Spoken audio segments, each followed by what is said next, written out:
I'm Joseph. And I'm Nick. We watched episode 9 of Tyler Perry's Beauty in Black season 2, now streaming on Netflix.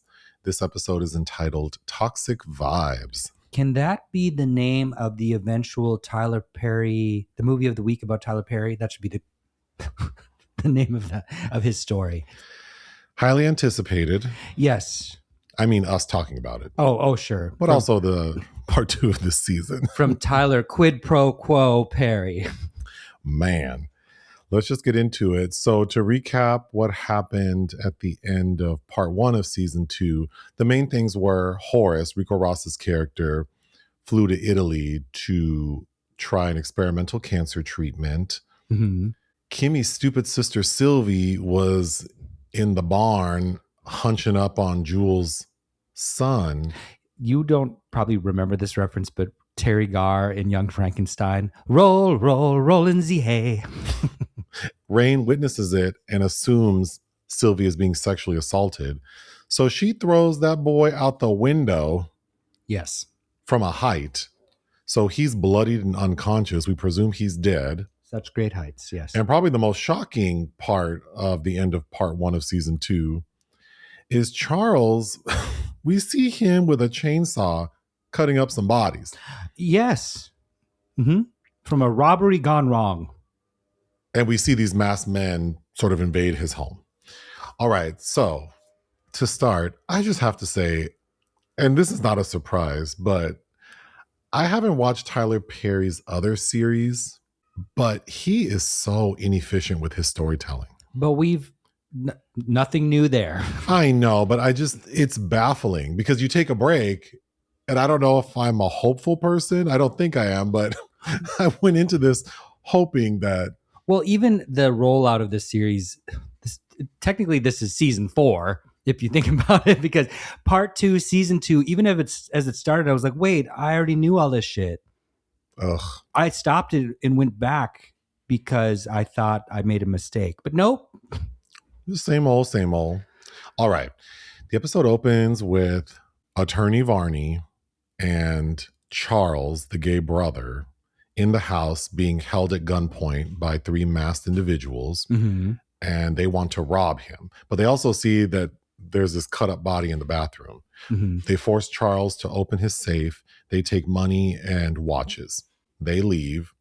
And then Attorney Varney and Charles start having a very regular conversation about how Charles wants Varney to let him go. Yes, and Varney, I believe, is accusing Charles of being in too deep. All I kept thinking is if Attorney Varney doesn't leave Charles' ass alone, I'm going to lose my mind. Well, then he starts to retreat, and then what does Charles do? Starts screaming. That was my first note. You're going to walk out of my life like everyone else. Who has walked out of your life, sir? Well, I also wrote that down because you just told this man to leave you alone, and then you're saying he's walking out of your life. He's crazy. Then we cut to Mallory in her office, and she's on the phone talking about nothing. She gets 2 phone calls. We see her tossing her phone around like it's so random. And then she's just talking to the air about nothing. Mallory needs to telework. Mallory would be an excellent candidate for working from home. I don't think you need to go in, girl. You just need to stay at home because you stay mad. You don't do anything. And then you're always unhappy with your revolving door of drivers, as we'll get into.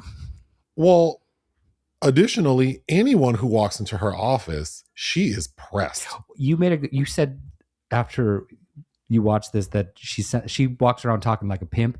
It's giving Nichelle Nichols and Truck Turner. It is that level of exploitative. So she might as well just stay at home. Then we see Horace in Italy. Okay, can we talk about this timeline? Because based on what's happening with Attorney Varney and Charles, it seems like 12 hours haven't even passed. It's not, I mean, mass amounts of blood, I think that does smell, but it's not enough to rot yet. But yet Horace. Well, it can't even be about the rotting body because the end of part 1 of season 2, we see those masked men break into the home. Mm-hmm. So the opening of this episode are the masked men still holding them in the same position. Mm-hmm. So presumably very little time has passed, like minutes. Mm-hmm. How long has Horace been in Italy that we see him, with the time difference, he's waking up in the morning. Mm-hmm. And this man appears to have been cured of cancer. Yes, it's like he got the Johnny Depp blood transfusion from Don Juan DeMarco. Miracle in Milan. And I have to comment on this doctor, a very handsome Italian man. I mean, surely qualified. And certainly handpicked by Mr. Perry himself. Not FDA approved, though. Yeah, whatever this treatment is definitely not approved. So he got like a run of antibiotics and it got the cancer. Well, they're having a difficult time communicating because Horace does speak some Italian and the doctor speaks some English. So they're trying to piece together what's going on. But basically, Horace understands that they've developed some sort of chemotherapy that attacks the cancer, but not the body. Acapella flex path.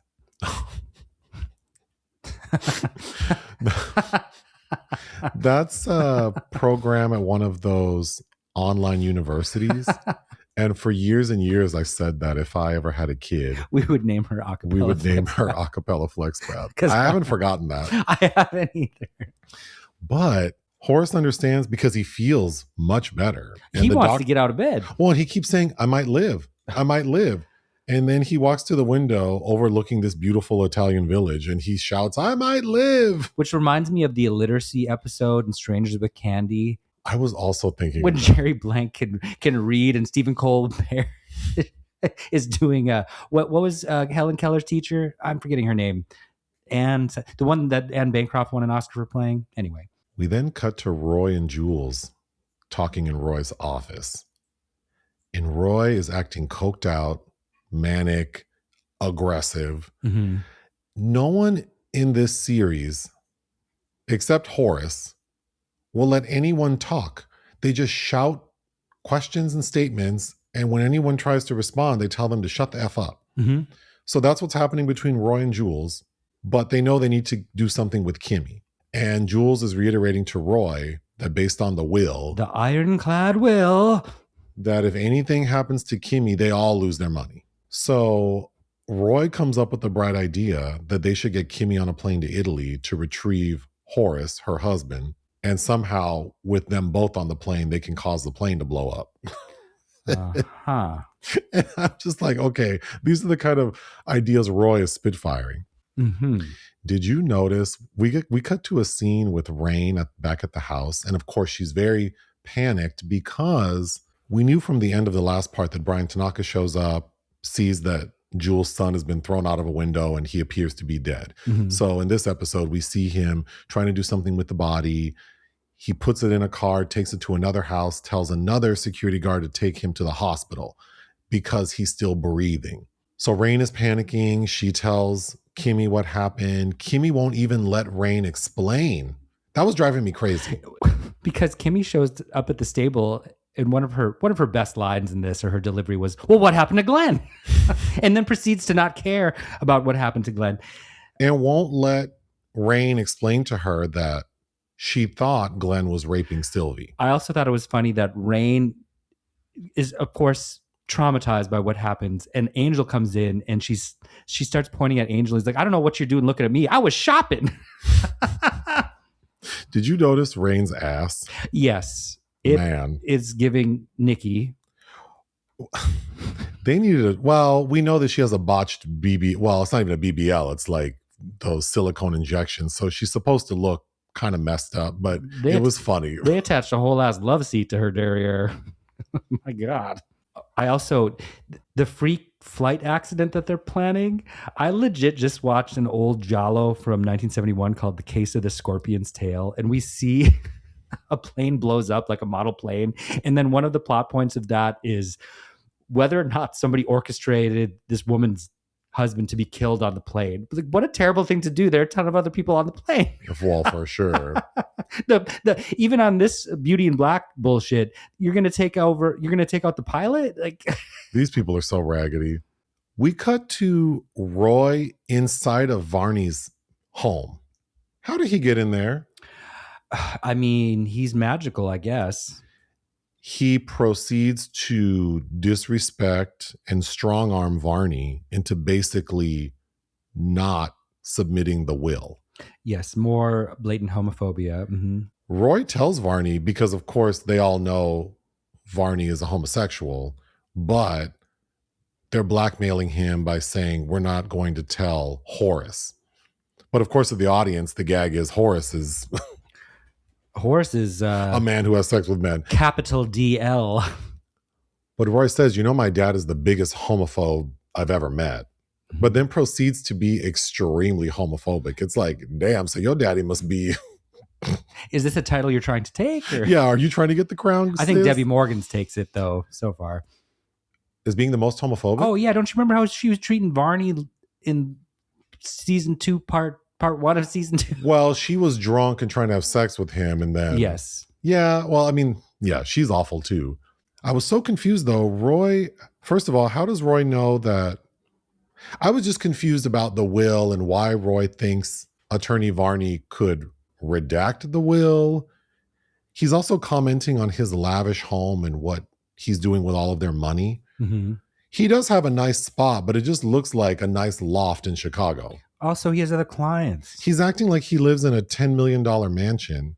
And at the end of their conversation, when Attorney Varney agrees that while I can't redact the will, I can postpone it being filed, which means that if it's not filed, technically, if something happens to Kimmy or her sister, you all won't lose your money. Mm-hmm. So wink, wink, if you want to kill her ass, there's a window of time to do it. So that's the resolve. But as Roy leaves the place, he sees like a crystal bottle with brown liquor in it. And he goes, what are you doing with this? This is like an $8,000 bottle. Well, I'm taking it, and walks out. And before he leaves, he opens the front door and just yells out into the hallway that Varney is gay. Mm-hmm. What is the point of what we're watching right now? So at this point, Charles, the gay brother, is distraught because he's been robbed and he has cut up body parts in his bathroom. So what does his crazy ass do?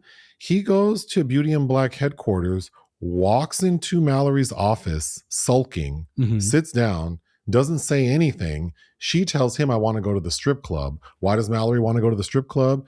Because Felicia's crazy ass calls her out of the blue and says, girl, I got some tea on Kimmy, and if you want it, you're going to come down and give me $1,000.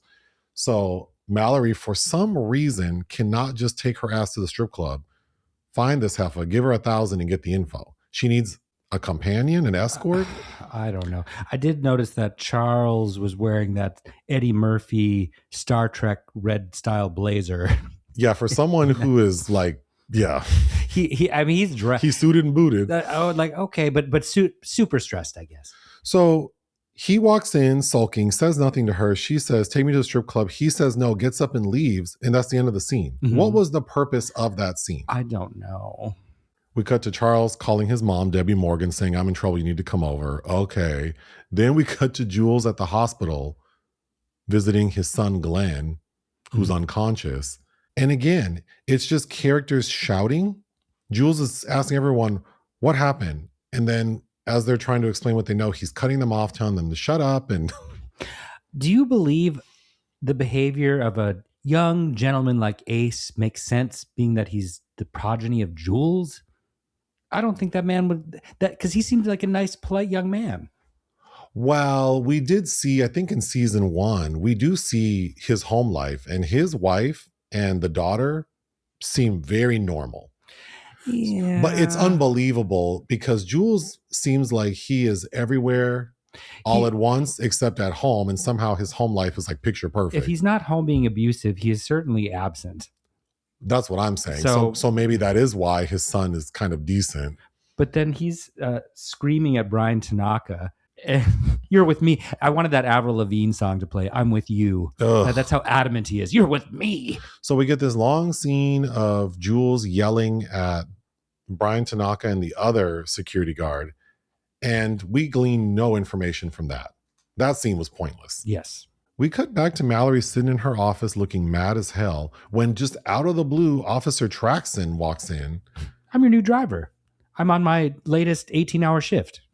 And she is so unbelievably rude to him. She even insinuates that as big and black as he is, she would make good money selling him as a slave back in the day. Did she flub a line because she says country ass, big ass, country ass, N-word?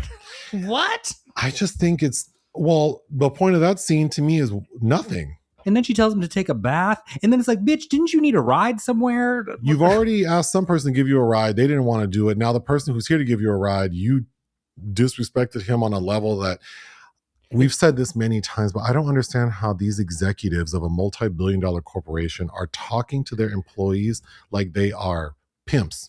Mallory is essentially a Buñuelian character who, it's like that movie, The Exterminating Angel, where those people are at a party, but they can't ever seem to leave. It's like, bitch, don't you want to get where you're going? I don't get it. Forget the class action lawsuit about the cancer-causing products. I'm surprised this corporation hasn't been brought down by all the disgruntled employees who've been harassed. Yeah, where is HR? Because I understand how Officer Traxon and Brian Tanaka and all the other ones, these are dirty cops working for Jules. So I can see how they tolerate more than the average worker would. But I know we see Mallory on the phone talking to like a secretary in a way that, baby, I would be recording every interaction. Oh, yes, gleefully so. And I'd be doing little things wrong so I could get some real good reactions. Oh, yes. So that to me is just crazy. And I know we've made this comment before on other recordings about this series, but even dirty cops need to sleep. They need breaks. They don't work all day long. They got these people on call, like the doctors. Well, and we also keep questioning because it seems like they all are also active Chicago PD officers. Right. So they're working the beat plus running around doing criminal shit for Jules. We cut to a scene with Kimmy and Rain just shooting the shit about nothing. We glean nothing from their conversation. Mm-hmm. Oh, but early on when Kimmy... in this episode, when Kimmy's like, she wants Sylvie's point of view, and Sylvie, who's just hanging out in the bedroom, Sylvie tells her, I don't gotta listen to you. I totally forgot about that. And I was like, actually, you do. Because how are you gonna leave this estate? Well, that conversation happens because Sylvie wants to go to the hospital to see Glenn, aka Ace, her new boyfriend, I guess. And Kimmy's like, absolutely not. It was funny though, because when Kimmy realizes you had sex with that boy, yeah, I did. She's like, girl, I just saved you from the stroll, okay? Well, Sylvie says, like, who are you to talk based on what you've been doing the past few years? And I kind of felt the same, like. But also, wasn't Sylvie drugged up on stuff? Shouldn't she be having DTs based on whatever they were shoving in her None body? of it makes sense to me. None of it makes sense. Okay, so Debbie Morgan shows up at Charles' house. With a fly hat. And sunglasses on at night. She drove at night on the private road. The private road. Which is not well lit. It's very dark out there. It is not. That's why Mallory hit Richard Lawson's wife in episode 1. She's driving down that private road with sunglasses. And that lady was white, remember? So you would see her better. I just don't understand. Debbie Morgan shows up with her sunglasses on. Charles is sitting there unable to communicate with brown liquor. And he keeps telling his mom, Drink more. Have a drink. I don't want a damn drink. Have a drink. And I'm not going to drink anymore. And then she keeps drinking. Okay. And he tells her, go into the bathroom. She walks into the bathroom, sees all these cut up body parts. And her reaction was so funny to me because she was so nonchalant about it because, of course, she's supposed to seem like a killer. Mm-hmm. But I thought I have more of a reaction when I see the cat threw up on the floor. I'm like, God damn it, I got to wash this rug. But yeah, she's like, baby, was it your first time? Right. So we cut to Mallory and Attorney Varney at the strip club because she makes him take her there. Yes. He's upset, distracted. Mallory is acting like she wants to have a good time at the strip club. I don't understand why. And at this point, of course, she knows that Attorney Varney's gay. So she's like, I see you looking at the man. Why don't you go over there? And she throws him some money. Like, go tip him. Like, why would he do that? A server comes over and Mallory, did you notice she asked the server for a bottle? Mm-hmm. Of what, girl? The details in this, I mean, not that I expect any, but it's just like, a bottle of what? Champagne? Some Corbel. What? Like, can I get a bottle of Corbel? Vodka, tequila, what are we doing? Like, oh, I just hate that kind of shit. Some Kamchatka vodka. The episode ends with Debbie Morgan telling Charles, just leave and let me fix this. Like, presumably I'll clean up the dead body. But wait. I was laughing at Mallory because Varney's like, what the hell are we doing here? She's like, I have a source here. What? Okay. What were those, All the President's Men, Woodward and Bernstein? Okay, bitch. What's source? And it's Felicia.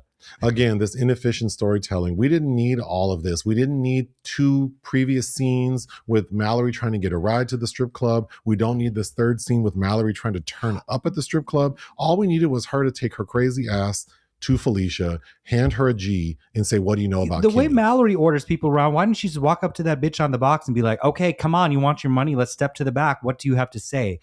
Ugh. I bet you a pack of Trident layers that we won't even know what Felicia wants to tell her in the next episode. I'd rather have zebra stripes. That flavor dies. What was that gum called? Remember that? It's called Zebra, isn't it? Is it? I don't know. Yeah. The flavor lasts 2 bites, 2 chews. I would go through a pack of that in 5 minutes, but yeah. But the end of the episode, Debbie Morgan has her people come and clean up. And that's when we realize she orchestrated the robbery. Because she's upset that there was only $40K in the safe.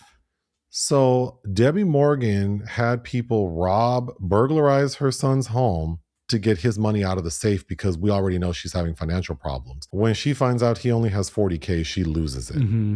The end. More to come. Is there anything else you'd like to say? Oh, no. Let's get through it, though. Ta-ta. I'm Joseph. And I'm Nick. We watched episode 10 of Tyler Perry's Beauty in Black season 2, now streaming on Netflix. This episode is titled Playing for Keeps. What is it about? A tense dinner puts Kimmy and Sylvie's bond to the test. Olivia proves that loyalty has a price. Angel's new lifestyle fuels his worst instincts. I mean, are those worst instincts using the N-word? Because I don't remember him talking like that. Playing for Keeps, by the way, is the name of a really bad Gerard Butler, Uma Thurman movie. But I think the title of this episode should have been Sipping on Some Filler, Sipping on Some Shit, because this... It's just a lot of nothing. My God. But so was the last episode. That most of them are, but it's just like, I think now we're getting to the point at the end of every scene where it's like, we didn't learn anything from that. And it opens with Debbie Morgan drunk in an exchange. Are you sure you cleaned up? Did you clean up? Are you sure? You sure? Are you sure? You sure? You sure? You sure? You sure? You sure? You sure? Oh my goodness. It's terrible. She's yelling at her boy toy / the one who burglarized her son's home / working security at the strip club. These people work some long hours. These poor things, they should all look raggedy as hell. And these people are so clean and fresh, and they work 24/7. And the only one I see doing coke is Roy. Charles looks worse for wear. Charles looks raggedy. He works out too much. But everybody else, all of the help staff work too much. But yeah, Debbie Morgan's he's so demure in that scene, but he is, like everybody else in the Tyler Perry verse, a schizophrenic douchebag. This scene was so confusing to me because we just have drunk Debbie Morgan cussing in a really awkward way, being repetitive, but also she mentions her boy toy's mom, I believe, Jennifer. How's Jennifer? Uh-huh. And then also mentions his sister. I think as a threat. So we know that's going to come back around some random thing. But also, Charles has a septic tank on the private road. I could believe that. But okay, I grew up with a septic tank. You can't just flush any old thing down the toilet. Well, no, that's right. There's maintenance. Who knows? I don't know what's happening. Your bacteria can grow in there. It's bad bacteria. And we find out that he probably can't even afford to have maintenance on the septic tank, which we'll get to. Mm-hmm. But before we leave that opening scene, as it closes out, Debbie Morgan's character says, I got to do everything around here. She says that all the time. Yes, when does. In fact, as the audience, we haven't seen this lady do a single thing except smoke cigarettes, look for dick, and drink. And drink brown liquor. When's the last time she was preaching at the pulpit, by the way? Is she still doing that? Oh, we have to remind people that she is the first lady of some sort of religious cult. Our lady of intense sorrows. Yeah. We get Roy going to see Jules, and Roy is, of course, coked out of his mind, super excited because, as we know from the last episode, Roy believes that Kimmy, her sister, and Rain are not protected by the will. Mm-hmm.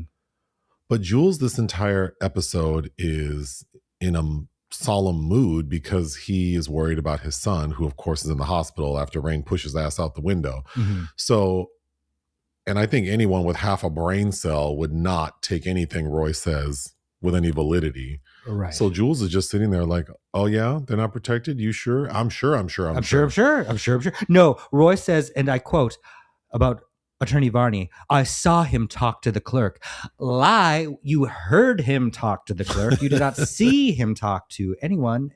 The funniest part of watching you watch this is you hopping on these details as if the creator didn't care. Gotcha, bitch.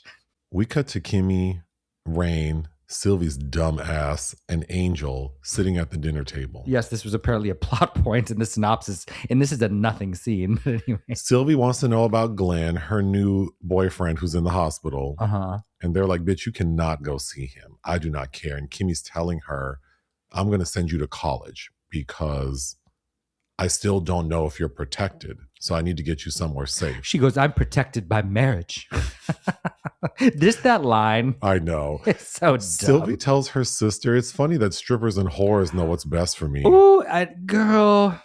Even Rain said, my mama would have slapped the shit out of me. And that's all I could think of was like, I mean, I know Kimmy's not her mom, but considering not only everything they've been through, because we have to remember, Kimmy was estranged from her sister because if people don't remember, Kimmy was sex trafficked. And we also need to remind people, guess who got Kimmy sex trafficked? Angel's ass. Angel. And Rain. And Rain. Those two raggedy ass.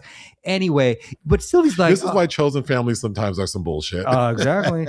But Sylvie's like, oh, you're going to abandon me just like mom. It feels just like mom. It's like, girl, you did not live like this. Yo mama was trash. Her boyfriend was certainly sexually assaulting this young girl. Mm-hmm. Yo mama sold you. Yes, into sex slavery. Did Sylvie forget that her mom sold her into sex trafficking into the sex trafficking ring? Well, Sylvie, darling, is not the sharpest knife in the drawer. Oh, she's so dumb. I can't stand looking at her. The dynamic with her sister has suddenly shifted into a Mildred and Vita Pierce era. Basically. But that scene concludes with Sylvie getting up and storming out of the dining room. I'm like, okay. Good riddance. We see Charles go visit Roy. And this scene had zero purpose. Yeah. Charles walks in just like he did with Mallory, sulking because, brother, you weren't there when I needed you. When has he ever been? Also, the timeline of events, how many days have passed since this series started? Like maybe 5 or 6? Yeah. It's, because it's taken almost a year to get to this point in the programming, it's easy to forget, but only days have passed. Roy has been horrible to Charles. Not that Charles deserves any grace, but... To quote Juicy Love Dion, these characters have all been born at the top of a ladder. That's a deep cut. Meaning that someone dropped the baby on its head. Aside from Charles whining about his brother not being there for him when he dismembered a body, Roy goes on this very homophobic rant. I mean, it's too bad we didn't keep track. There are a lot of these, a lot of these, and they all sound exactly like this. My dad's a virulent homophobe, and I can't imagine him acting like this. It's just too much. Oh. Well, to the same people over and over again too. Like, oh yeah, we know you feel that way. Okay. Of course, we get a scene with Roy doing more cocaine. Those lines, my God, I don't see how he hasn't eaten through his septum. Like Paris Jackson, Stevie Nicks. We go back to the strip club and see Mallory and Varney, and it's so funny because we are now how many episodes in? 16 plus 8 is 24 plus. So we're 26 episodes in. And we've only seen Mallory be pleasant once. And that was when she was hanging with the gay brother, Charles. Yeah. And then in this episode, we see her be kind of pleasant and smile genuinely with gay attorney Varney. Mm-hmm. Because she is kind of amused that he makes a comment acknowledging that he's gay because he says that there's a stripper he's staring at who's sexy. So she's like, oh, look at you coming all out. And she starts calling him girl and bitch. And attorney Varney says, I need to educate you on gay men. On the gays. And the couple of lines he says, literally, I mean, they truly felt like Tyler Perry wrote these. Oh, definitely. Saying that not all gay men are feminine and... Tyler Perry does not like femme presenting men. Right. But then Mallory has to get Attorney Varney together in her way because she's like, I know all about the LGBTQIA community. I run a hair business. Mm-hmm. So we have a lot of gay men working for us. So I know. And it's a shame that her character can't have more dimension. I know, because she does seem like a human, and maybe a human I'd like to hang out with. Well, because she seems like a gay man's dream, right? Exactly. Like a fierce, cunty lady who's and who's rich. And that could have been how her character was portrayed, and there'd be some sympathy and empathy for her. At the bare minimum, Tyler could have written her like a real housewife. Mm-hmm. You know? Like make her more fabulous, but it's almost like she's greedy and she wants nice things, but she's still a good person. One way to solve that is she could have had like a gay best friend, like a confidant. Mm-hmm.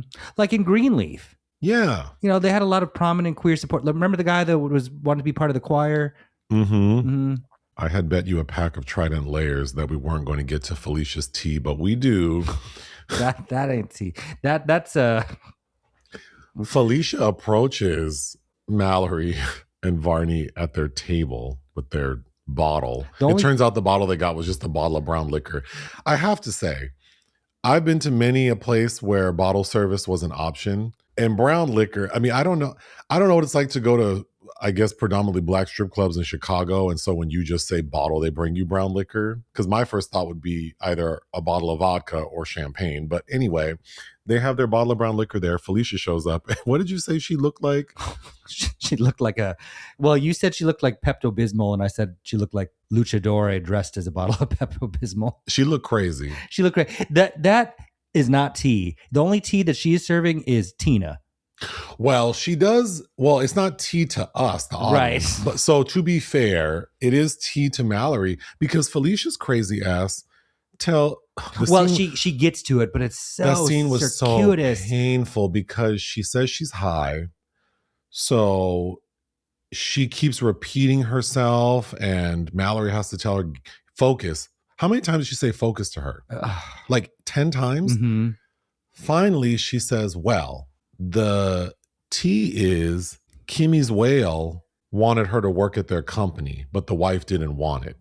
Mm-hmm. And Mallory's like, that doesn't mean shit to me. Snatches back the $1,000. So Felicia gets it together and says, well, blah, blah, blah. And Mallory goes, well, who is this person? She's like, well, his previous girl before Kimmy, her name was Jillian. Ugh.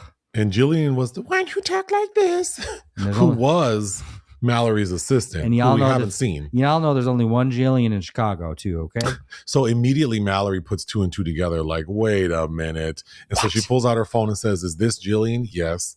And Felicia goes, well, now that Kimmy's on a different whale, now I have her whale. So I've been having sex with this man. So Felicia goes, oh, is this the man? Felicia says yes. And Mallory goes, that's my husband. I don't know why she would have told her that, but okay. I also was confused why she would admit that because I feel like she'd have more leverage if she didn't. But Felicia, well, granted, Felicia says she's high, but she's acting like she's on crack. She's acting the same way she acts in every scene. Daytime, nighttime, but working. She's saying it's just weed. Okay. We've all done that and you don't.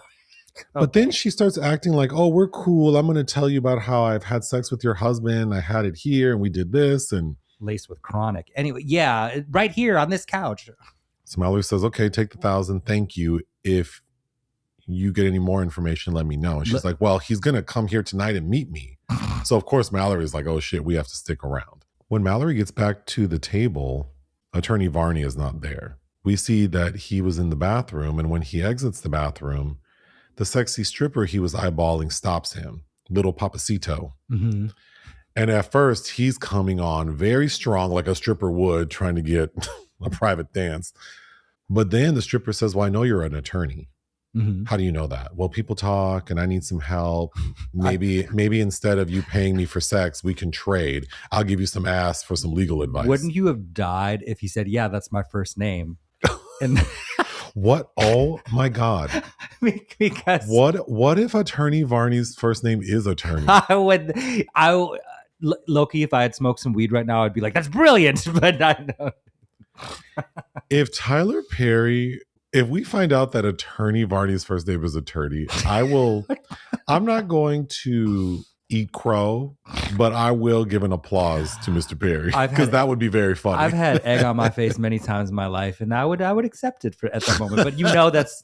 But it's not the case. But, anyway, yes, the little stripper's like, you're a lawyer. We cut to Rain at the house outside at the pool, smoking a cigarette when Brian Tanaka comes out. And then they have a pointless exchange where he basically reiterates what we already saw him tell Jules.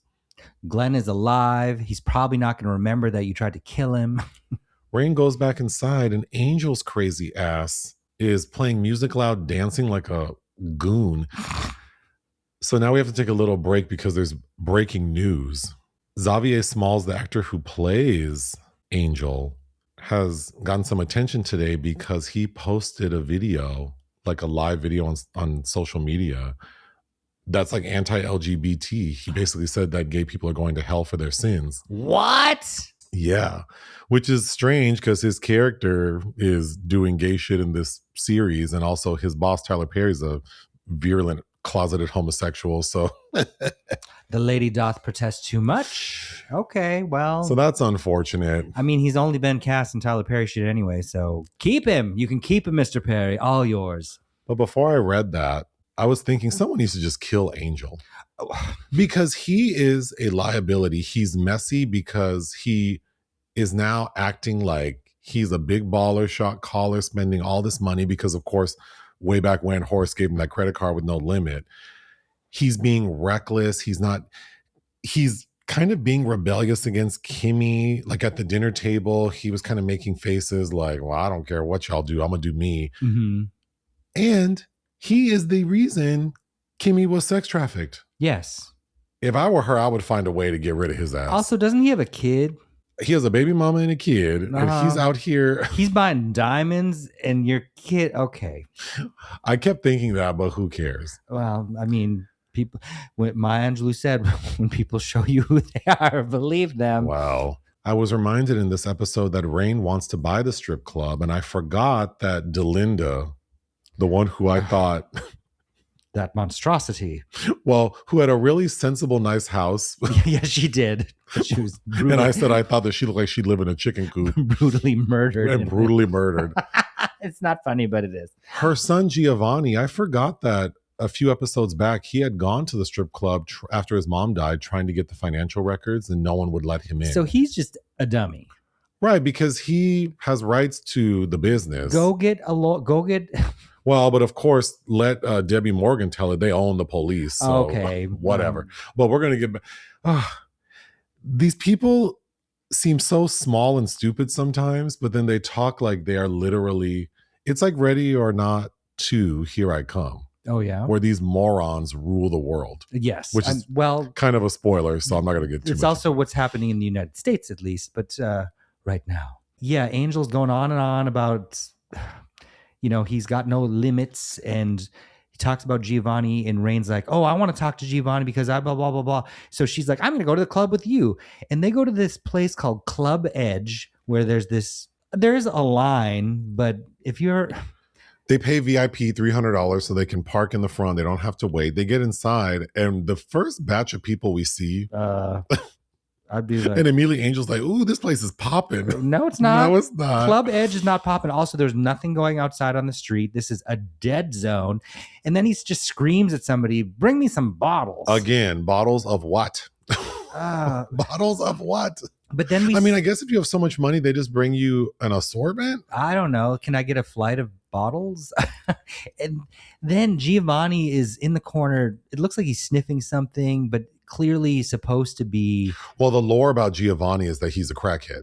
Oh, is he sniffing crack? Okay, is that how you do it? I mean, the way Angel puts it is like he's always high. Oh, but he seemed high and really sad. See, when we first see him, I didn't think he seemed high. I thought he was dealing with some sciatica because he kind of fell almost. Well, because he's bent over and he looks like he's uncomfortable, and and then he seemed lucid for a period. That's that monkey dust. Oh my God. That's a new street drug I heard about in Berlin. If anybody listening, look up what that shit does. And if you knew, why would anyone do that? Anyway, he's drifting in and out of whatever. And I was laughing because he's talking about how Delinda, his mother, was shot. He goes, she was a good woman. I'm like, what? Well, before he says that, because Rain just approaches this man who looks like he is going through it, and she just goes, I want to buy your club. Delinda's your mom, right? How do you know that? Well, I know it. Delinda did. My mama did. Someone shot her. And Rain goes, oh, really? A letter? When will I receive this letter?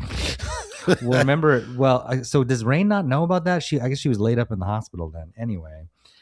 Oh, does Rain legitimately not know? I don't think she knows. She has to know. Well, she's not. I'm 90% sure that Rain knows. I think she was trying to play the role. Rain is not the brightest candle on the cake. Okay. But I got ahead of myself because before they even get to the club, we get a scene where Richard Lawson's character, so this is the first time we've seen him now in part 2 of season 2, he calls Jules wanting to know about that judge and his wife who he murdered by blowing up their home. And Jules is acting, again, solemn and says, well, everything's good. I got the fire chief to sign off on it. And Richard Lawson's like, well, I didn't see it on the news. Well, I got them to postpone it a little bit so it doesn't look too whatever. And Richard Lawson, as crazy as he is, he has been insane, like a psychopath every time we've seen him. Very sensibly, he says, you know, you sound down. Is everything okay? Like a good friend. That would be like... I was shocked. Hey, well, you know, he's wrapped up all his shit. Now he has time to pay it forward. And then before we see Angel and Rain go to Club Edge, we see Roy's stupid ass show up at the strip club in his Aston Martin SUV. He pulls up and security says it'll be $55 to park. Talk about by the way, never, not ever, not even in New York would I pay that. This scene makes no sense. Roy says $55. Are you new? No, I've been here a week. That's new. That's new, girl. Well, unless you have like a shelf life of a fruit fly there. The guy's like, well, with this kind of car, $55 should be nothing. And actually, if you really want to have some fun, you should go to the back. Okay. We all know, but shouldn't Roy know about the back? Yeah, Roy acted like, yeah, that's where I need to be. I don't understand. Roy knows about the club because he hooks up with girls who've been trafficked there. That's how he got Giovanni. That's how he got Kimmy. That's how he started messing with Felicia. Uh-huh. You mean to tell me he knows nothing about A, the parking situation? Uh-huh. B, the fact that there's a back parking lot where it's just a full-on orgy. But then this new guy was his name Jimmy? Jimmy Early. Oh, you know what I was reminded of? Very pleasantly reminded of? In Dreamgirls, Jimmy Early, Eddie Murphy's character, sort of like in his final performance, when his mistress sees his wife. Do you remember who played his wife? She was sitting in the audience, and that's when she realizes, oh, Jimmy Early's having an affair with old girl. Dawn Lewis. Oh, God. I haven't thought of Dawn Lewis in a long time. Oh, my God. I thought about her because I was somewhere and someone mentioned her and asked me if I knew who she was. And I was like, oh, I have a story for you. God, you know what? That just triggered another memory. I was out and somebody had a tattoo. And I was like, well, who is that face? And they're like, Dej Loaf.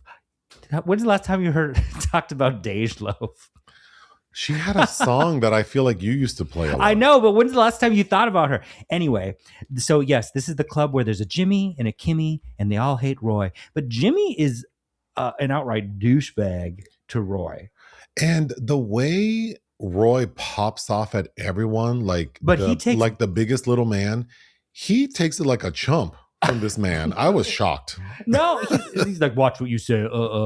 Again. You know why? Because Roy's a punk. I do believe that. But every character in this has multiple personality disorder. It's the end of the night at the club because, of course, at the strip club, because, of course, Mallory's lingering, hoping that she can catch her raggedy-ass husband, Roy, doing something. And then we see that the inside of the strip club becomes an orgy. Why am I paying $500 to have sex outside when I can be in a temperature-controlled room for free and have sex? At the bewitching hour. At what Attorney Varney says is the bewitching hour. Okay, Anne Rice. I would have said the quickening, but whatever. Sexy Anne. Oh, remember Anne Rice? She wrote under several pseudonyms, including that one that was turned into the Rosie O'Donnell movie, that Exit to Eden. Anne Rice did write erotica. Anyway. That'd be a good Patreon selection. Oh. As Attorney Varney's leaving the club, well, two things happen. First, little sexy Papacito stripper is clinging. Also, it's cute because the stripper, when we first saw him stripping, he looked big. Mm-hmm. But then when you see him next to Attorney Varney, he's a little itty bitty thing. Yeah. But he's crying and he's saying, I really need legal help for me and my sister. I'm assuming like it's maybe like immigration stuff but he's begging and crying. And Attorney Varney is telling him, leave me alone. I'm not giving you my phone number. But then ultimately takes the guy's number. So I'm predicting in the next episode because, I forgot to mention, Charles goes to Attorney Varney's place. Mm-hmm. And while he's there, he gets a call from his mom. Mm-hmm. And we already know from the previous episode, his mom, Debbie Morgan, is mad that he only had $40K in the safe. Mm-hmm. So she basically, in an attempt to extort more money from him, she says, well, I got your shit cleaned up, but you need to pay for it. And the people who did it, they want $250,000 by Friday. And Charles says, I don't have $250,000. And Debbie Morgan goes, we just got our dividend checks. How do you not have to? Can't she just go ask for money at church? Well, she's Also, hard up. We already know she's but, hard up. I mean, I don't know. But I'm predicting in the next episode, since we know Charles is at Attorney Varney's place and Attorney Varney got the number of the sexy stripper, I bet he's going to call that stripper over. For a night of love? Like maybe he's either going to call him and pick him up and bring him back home, and Charles is going to be there. Oh, God. By the way, there is going to be a season 3 of this. Yeah. Because I was just reminded because I wanted to blurt out, who do you think's going to die? But I bet nobody. Anyway. No one. Also, in the parking lot with the little stripper, Attorney Varney gets him to leave. And then out comes security. And Attorney Varney recognizes security as the guy who robbed him, who's also, of course, Debbie Morgan's boy toy. And he gets his full name from Officer Traxton. Andy Mendelsohn. Ben Mendelsohn's adopted you Australian? Black brother. So that should be interesting. Yes. And then that's played by Andy's played by Philemon Chambers, by the way. We haven't given that young man his dues. But Mallory is being weird in the club. She's like, I got to go tell her something. Just go get the car, blah, blah, blah. Because Mallory knows that Roy is on the premises. So she goes to the back and sees her man having sex with Felicia. But before that even happens, we see Roy having sex with some random stripper. He's not. His pants are down and her panties are on. So, okay. Well, I thought I saw him wearing his underwear too. Yes. It just looks so crazy. There was dry humping. But Felicia catches Roy having sex with a different girl, even though he said he was going to come down there to have sex with her. So she's mad. She fights that stripper girl, then lets him hit it from the back. Mallory catches it, and Mallory jumps on Felicia. And so they're fighting in the parking lot. The end. Trash. I mean, it is trash, but it's like, now, do it to Roy, not Felicia. Anyway. Right. Whatever. Anything else? No. Ta-ta. I'm Joseph. And I'm Nick. We watched episode 11 of Tyler Perry's Beauty in Black, season 2, now streaming on Netflix. This episode is called Fed Up. And who is fed up? Me, you, everyone we know. The episode opens with Mallory still fighting in the parking lot of the strip club because she caught Roy having sex with Felicia, which of course led to the requisite bye, Felicia. It's like, is that why they named her that? Felicia Keys? They ripped them apart, but then we see Roy go back to hooking up with Felicia. Okay. The blocking here doesn't work very well. No, because all of a sudden now Roy is having sex with some other stripper. Then he moves on to some woman who he dumps a bag of cocaine on to snort off of. Meanwhile, Felicia's back in the club with some other man, and Officer Traxton has to grab her to tell her Roy wants her back. He wants to know where you went but the scene just previous is Mallory being rejected by Roy and having to leave. So then what happened after that? Right. We cut to Club Edge, which I have to say, seeing the exterior of Club Edge was making me think of that movie Queens of the Dead by Tina Romero. Oh, remember the nightclub in that? Meaning it looked cheap and that they had no budget. Mm-hmm. But one of the employees at Club Edge is friends with Angel's baby mama. So she calls her, and Angel's baby mama is so stupid. Yes, she is. Because at first she's like, I don't care. But then she sees what he's doing on social media. And all of a sudden she's like, well, I'll be right there. Well, she's like, I can't pay my rent, but her hair, she's laying in bed with her hair laid. So, okay. We pop to Richard Lawson showing up to the hospital to check on Jules. Mm-hmm. Where's the son's mom? Is it not the mom we met episodes ago? I asked that question. I'm assuming they have a different mother, but it's just Jules staying up all night long. And then Richard Lawson walks in, Norman, and Jules goes, I knew you'd find out. I don't know why he just couldn't have told him they were on the phone talking. Why didn't he just tell him you were at the hospital because your son was injured? And of course, Jules says, I know you're not here to just check on my son. What do you want? Well, I want to know about Mallory. And at this point, I have forgotten why Richard Lawson's character even cares about Mallory. I don't know. What does he want to know about Mallory? Except for, I guess he doesn't know that Mallory was the one that killed his wife or hit her with the car. I'm totally forgetting. Is it related to Kimmy? Is it related to the lawsuit? I don't know. It's sort of like what the Trump administration is doing. So much has happened. It's hard to go back and be like, wait, we still haven't punished someone for this crime. And of course, Norman, Richard Lawson's character, can't help but bring up his own wife. Yeah, he's like, he's triggered, basically. Well, because if people remember, in the first season, it was just him on a rampage about my wife. If my wife dies, I'm going to kill everyone. Didn't you post a compilation? Oh, God. So good. But then Jules goes, why aren't you asleep? And this man says, when does the devil ever sleep? Man, calm. Sit your ass down. You are not that slick. Although it does explain why everyone is just awake 24/7. Well, that they're on that China White. That's why they're awake all Roy night. likes to call cocaine white lady. It was taking me a minute to think that because he dumps it on this light-skinned lady, and I'm like, wait, is he talking about her? Her? Because she's not white, but okay. I've never heard that, although I'm probably ignorant about these things, but I've never heard anyone call cocaine white girl. We cut to Debbie Morgan back at her house, and of course she grabs a bottle of brown liquor, starts drinking, and all of a sudden she turns around and like the crew from The Matrix is sitting in her living room. Oh, I wrote down giving Jada Pinkett as Niobe shit. Actually, that's what I was going to write down too. But then it's this blonde black woman who looks pretty fierce, I must say. But there are four men standing behind her, and the way those men are standing and assembled, it's like one of those psychological tests where they give you an image and they're like, pick which image doesn't fit with the rest. Damn. It was making me think of the men who carried Strange and Boomerang out of that crate. When they drop her from the helicopter. When I felt bad for those men in that they had to drop in that crate with Strange. Honestly, it was worth it. Well, if they understood the fierceness that they were alongside. Also, I happened to notice that on Debbie Morgan's counter in her fruit bowl, there's some star fruit.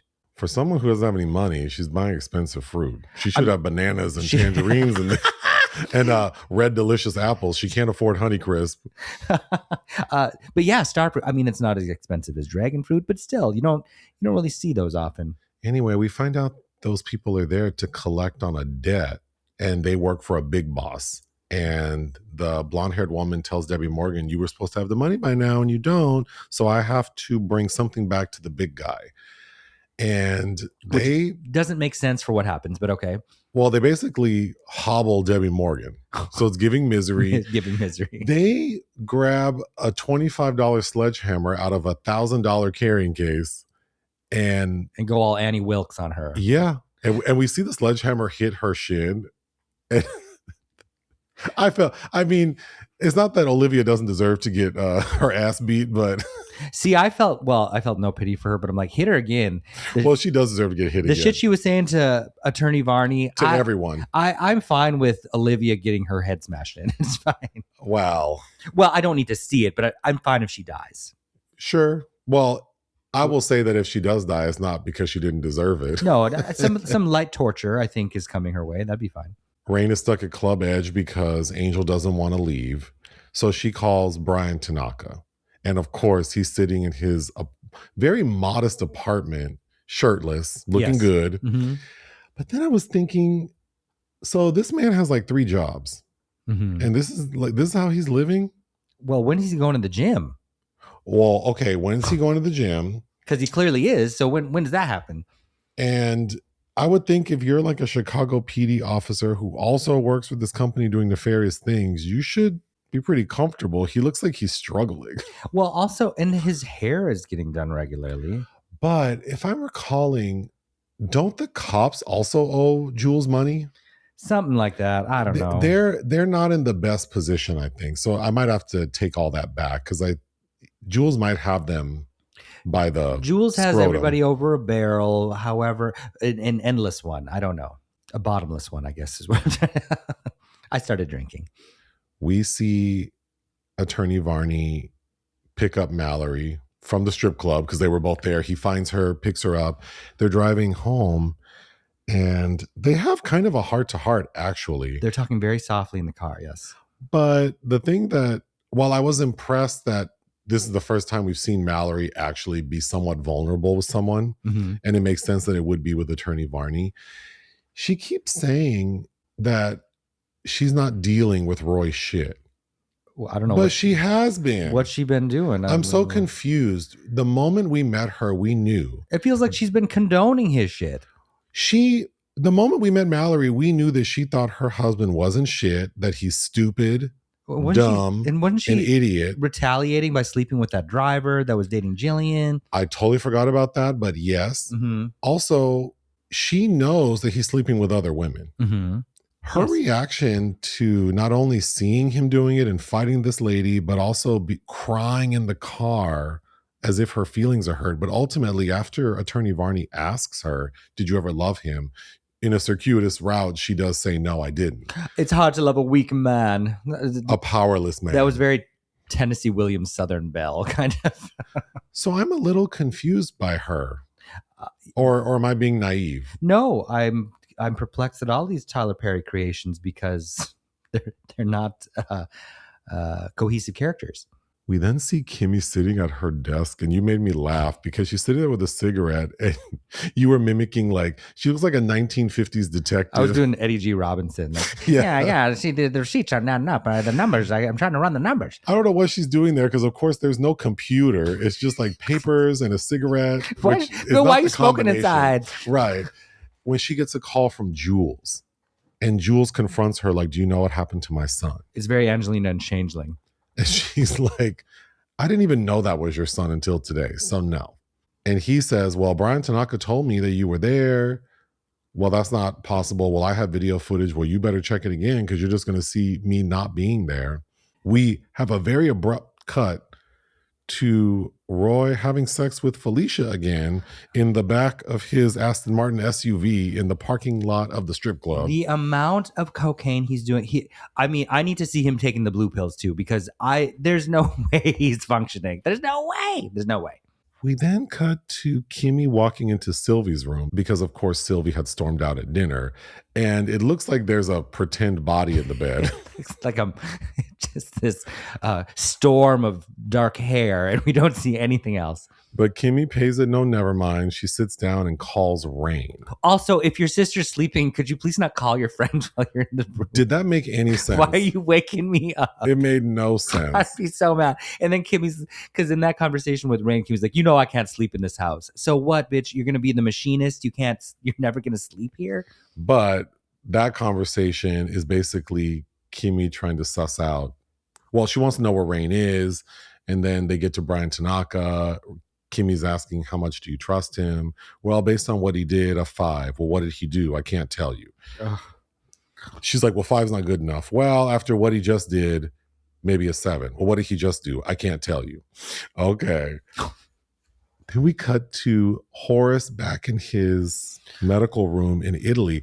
I have to say, the room Horace is staying in, we've commented on that before, I'm pretty sure. That it looks like something out of Hostel? Yeah, it definitely doesn't look like, I guess I have not been in an Italian hospital room, but I bet they don't look like that. It looks like one of the Seven Dwarves rooms. It's really strange to me. I'm sure the argument is that he is paid for this luxurious offsites. But I don't think it's luxurious. Well, no, but because remember when that's the thing. It doesn't add up. Remember when sexy Italian doctor goes to grab some random bottles of medication? They're like on this ramshackled shelf above an old timey sink. Like this is not luxury accommodations. That's true. It's almost like it's a backdoor experiment that's going on. Well, right, but Horace, is also in keeping with the title of this episode, fed up. Yes, because he's on his iPad watching Angel live, and Angel he is live with 500K plus people watching him. Ain't no way. The numbers are going up and the numbers are going up like who wants to be a millionaire? As if Cardi B went live on Instagram. And all he's doing is talking about like F my baby mama. He's acting crazy in the way Angel is dancing. He's just such a D-bag. There's nothing of 500,000 people are not interested in watching him. So of course Horace calls to have the credit card canceled immediately. The sexy Italian doctor walks in and says, "You need to calm down." I am calm. You went off. Your radar went off. And then we get a really weird moment where Horace sits down on this, like accent chair with his legs spread in this robe, with the Italian doctor kneeling in front of him, touching his thigh. This is where babies come from. Did that not look crazy to you? It looked awkward, yes. It looked suggestive. How's that? Brian picks up Rain from Club Edge, and she's being so rude. Again, lights a cigarette in a way that people don't light cigarettes, outside of her mouth till it's lit, and then takes a puff. Who does that? Also, I had forgot that she calls him Jappa N-word, and I just hate that. Every time she says it, it's jarring. She doesn't want to go home. She's hungry. And Brian Tanaka reminds her, Brian Tanaka's character's name is Alex. Alex reminds Officer her. Alex, excuse you. Oh, my apologies to this. You must put their profession first. What if you're a loser? What if you have no job? What would you be called then? Loser Smith. Loser Nick. Loser. Well, no, because then now you have two first names. Out of work. Oh. Wow. I walked right into that. I was trying to be humble, but okay. Okay. No more well, tonight. Trying to be humble is the opposite.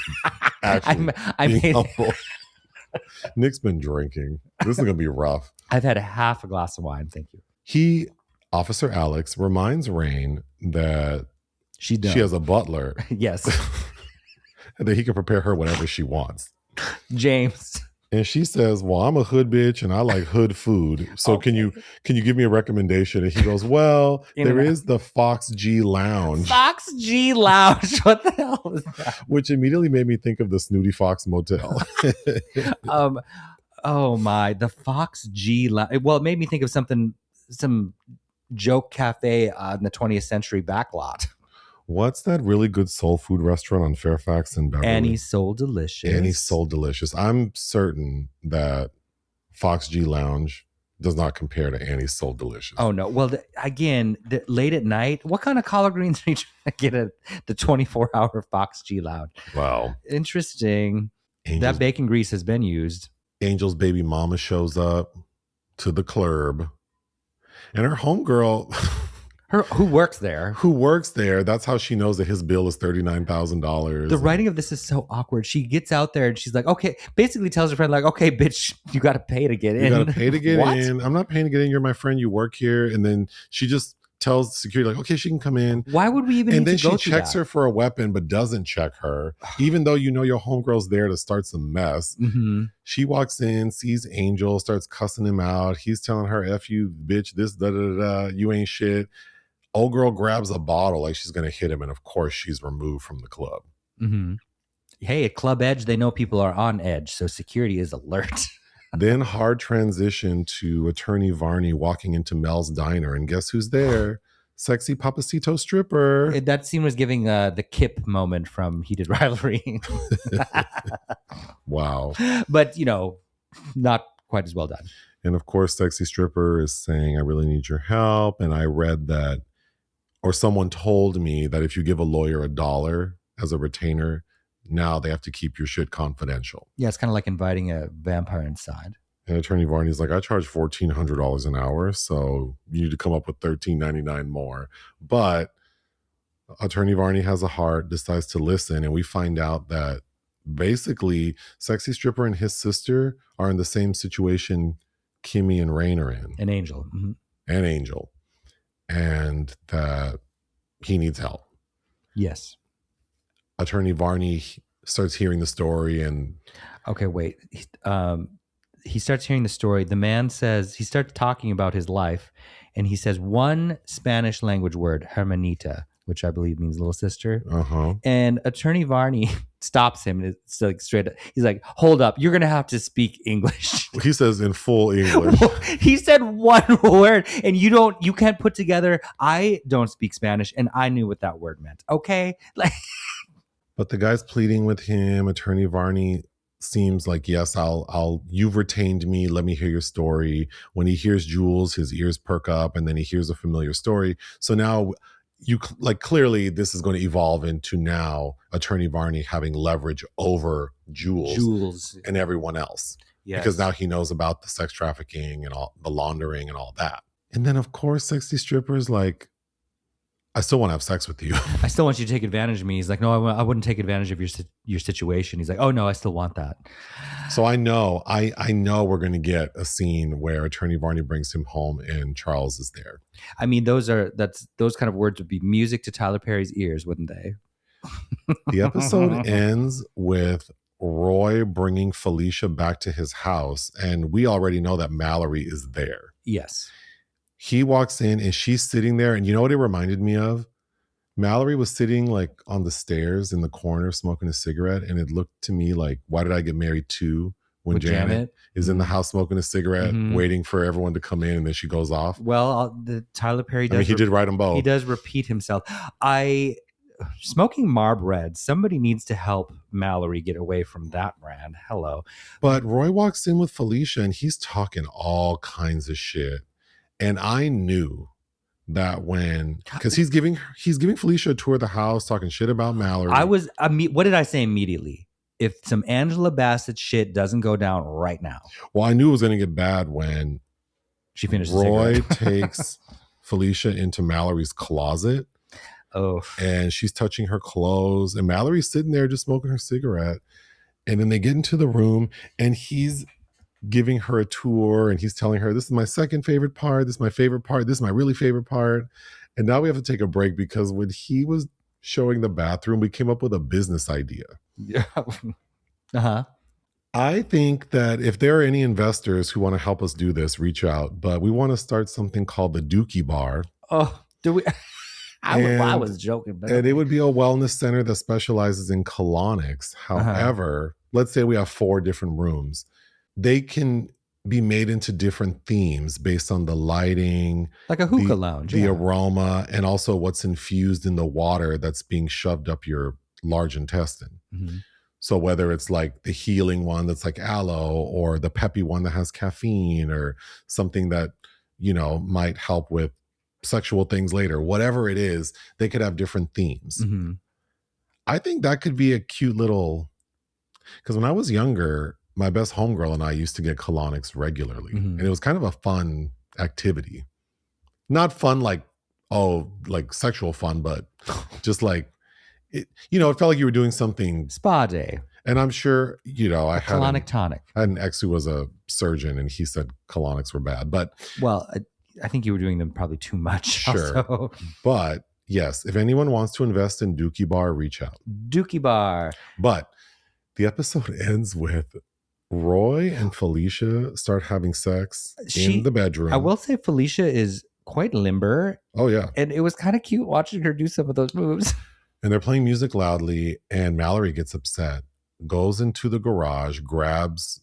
Well, first she puts it. Yes, go ahead. Grabs chains and a padlock, goes back to the bedroom, chains the door shut, goes back to the garage, jumps in her black SUV, and drives the SUV into the bedroom. And I have to say, when that car hit the wall, because it hit them like right where their headboard is, so they flew, and then the bedroom immediately catches on fire. I don't know how that happened, but okay. And they're screaming while Mallory's sitting in the living room smoking a cigarette, talking crazy to herself. But there's large windows in the bedroom, and also the truck went through a wall, so there are several I have many questions. escape points. Right. Like, why can't they just open several windows? That room is enormous. There are several windows, but they're also injured, I'm sure.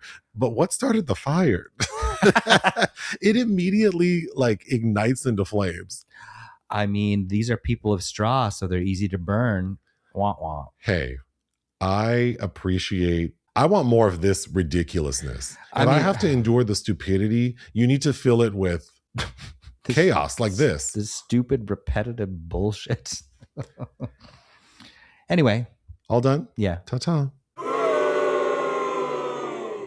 I'm Joseph. And I'm Nick. We watched episode 12 of Tyler Perry's Beauty in Black season 2, now streaming on Netflix. This episode is titled Flames of Fury, aka Persephone's Revenge.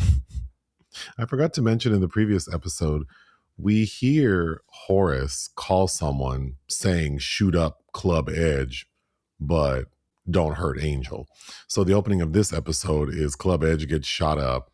Someone hands Angel a phone and Horace says, you spent $39,000 of my money. You have 36 minutes to get home or else. Mm-hmm. He runs outside and realizes that his baby mama vandalized the white Lamborghini. So he is freaking out. How did she know he was driving that? Well, remember her homegirl who called her worked there. So I'm sure. Oh, he probably posted it on Instagram. And yeah, I mean, the fact that he was being so stupid, I wouldn't be surprised if he posted the car. But I mean, doing that kind of damage you could get in trouble. Well, I don't think that baby mama is too mindful. We see Officer Alex and Rain in the car, and I'm assuming they were headed to the soul food spot when Angel calls Rain like, help, you need to come pick me up. I only have 36 minutes. And I kind of am loving Rain as a character because she's evolved the most out of anyone. She's suddenly much more poised. One of my only notes about this episode was that she's starting to remind me of a young Viola Davis. Yeah, I really like how her demeanor has evolved. She's much more calm, thoughtful. I wouldn't say sweet, but definitely softening. And she's been antagonizing Angel, which is warranted. I mean, he got her into this mess, but I wanted to see the interior of whatever Fox G Lounge is, though. I know. Because I was also pondering, as we're wandering through this next installment of episodes, we're really only in a fixed number of locations. Club Edge is actually a new and groovy and exciting place to be after the houses on the private road and the private hospital. And well, yeah, the only real new location we're getting is Club Edge and Attorney Varney's place, which looks like all the other lofts that we've been in. But Angel calls Rain for a ride. And then we see Officer Alex pressing Rain about Angel's relationship with Horace. And I don't know if we forgot something, but I'm confused why Officer Alex is so curious about Horace and Angel's relationship. Well, I think Horace's sexuality is the reveal of it is it's being built up as something that's going to be a torrential downpour on this family. As I predicted, Attorney Varney brings sexy stripper Papacito back to his place. And guess who's there? Raggedy ass Charles. Like a night terror demon on the bed. Ugh. What's that movie with Fred Savage and Howie Mandel? I almost said Fred. Yeah, what is the... Is it Little Monsters? Fred Savage, Howie Mandel. I think it's called Little Monsters. I love that when I was a little kid. Where Howie Mandel is that weird thing under the bed. Yeah. That's what Charles is giving me. It's called Little Monsters. Oh, see, I still got it. Charles was giving me the Babadook. I can't stand it. And of course, he's acting all jealous and mad and saying he's going to cause a scene and tell all of Attorney Varney's neighbors that he's gay. He's going to go, Duke, Duke, Duke, Duke. Didn't we? Dookie bar, Duke, Duke, Duke. Oh my God. You're continuing to drink. Yes. Wow. Thankfully, though, conveniently, Charles gets a call from his mom talking about help.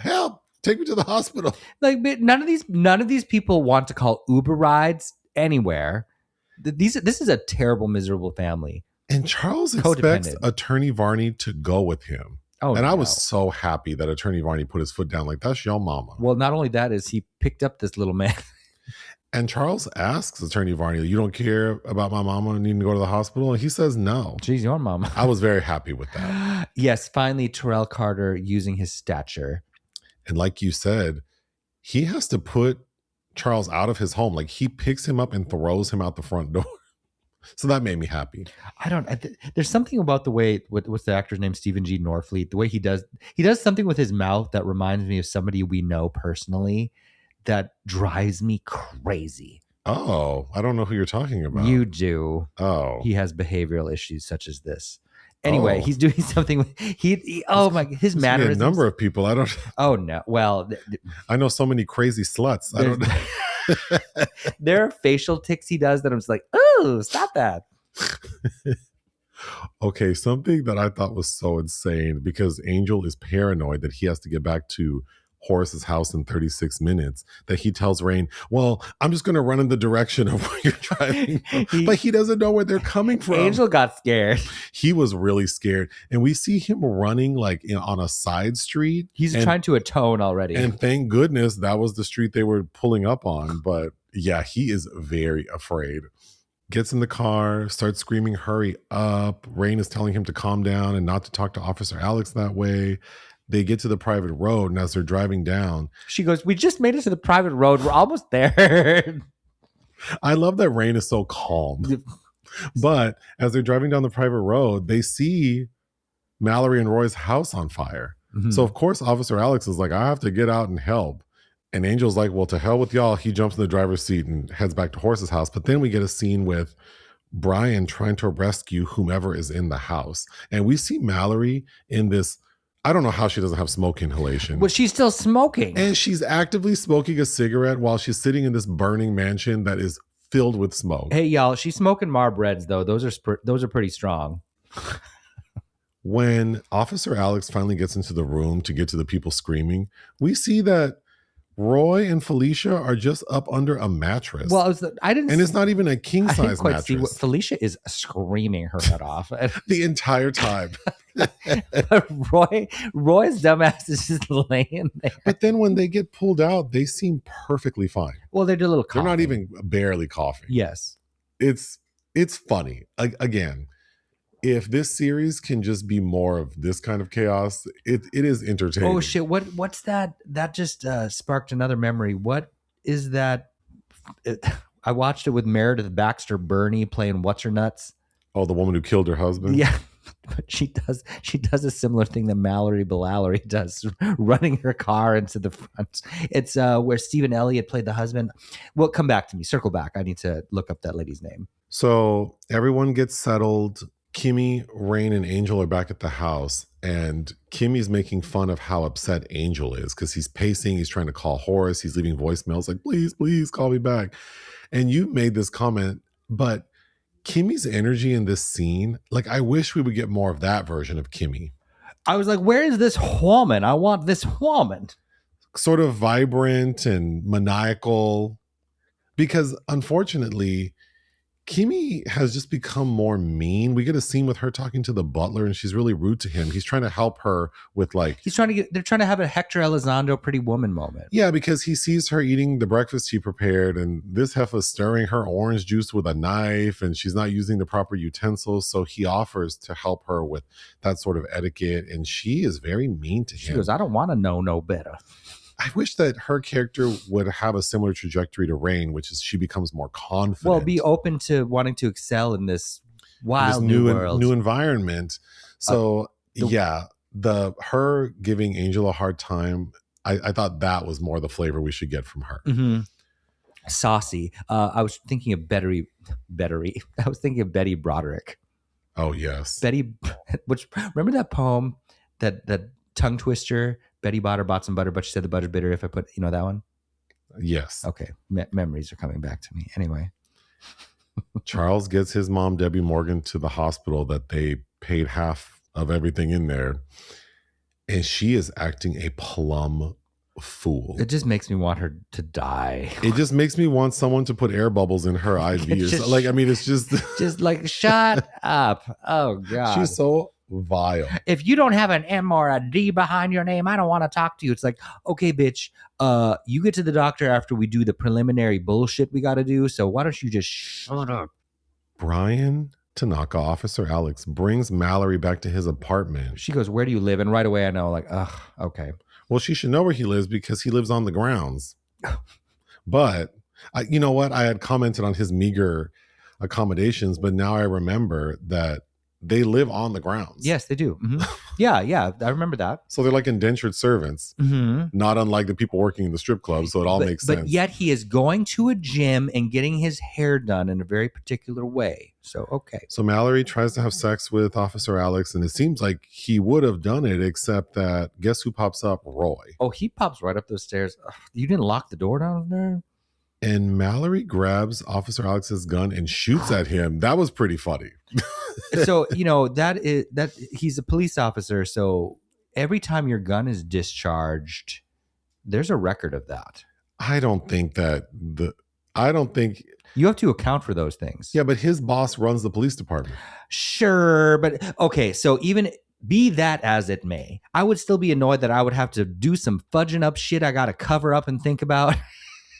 Well, what I mean? I don't think these people operate with any concern for following the rules. It's just work to have to think ahead when you're doing things wrong all the time. Anyway.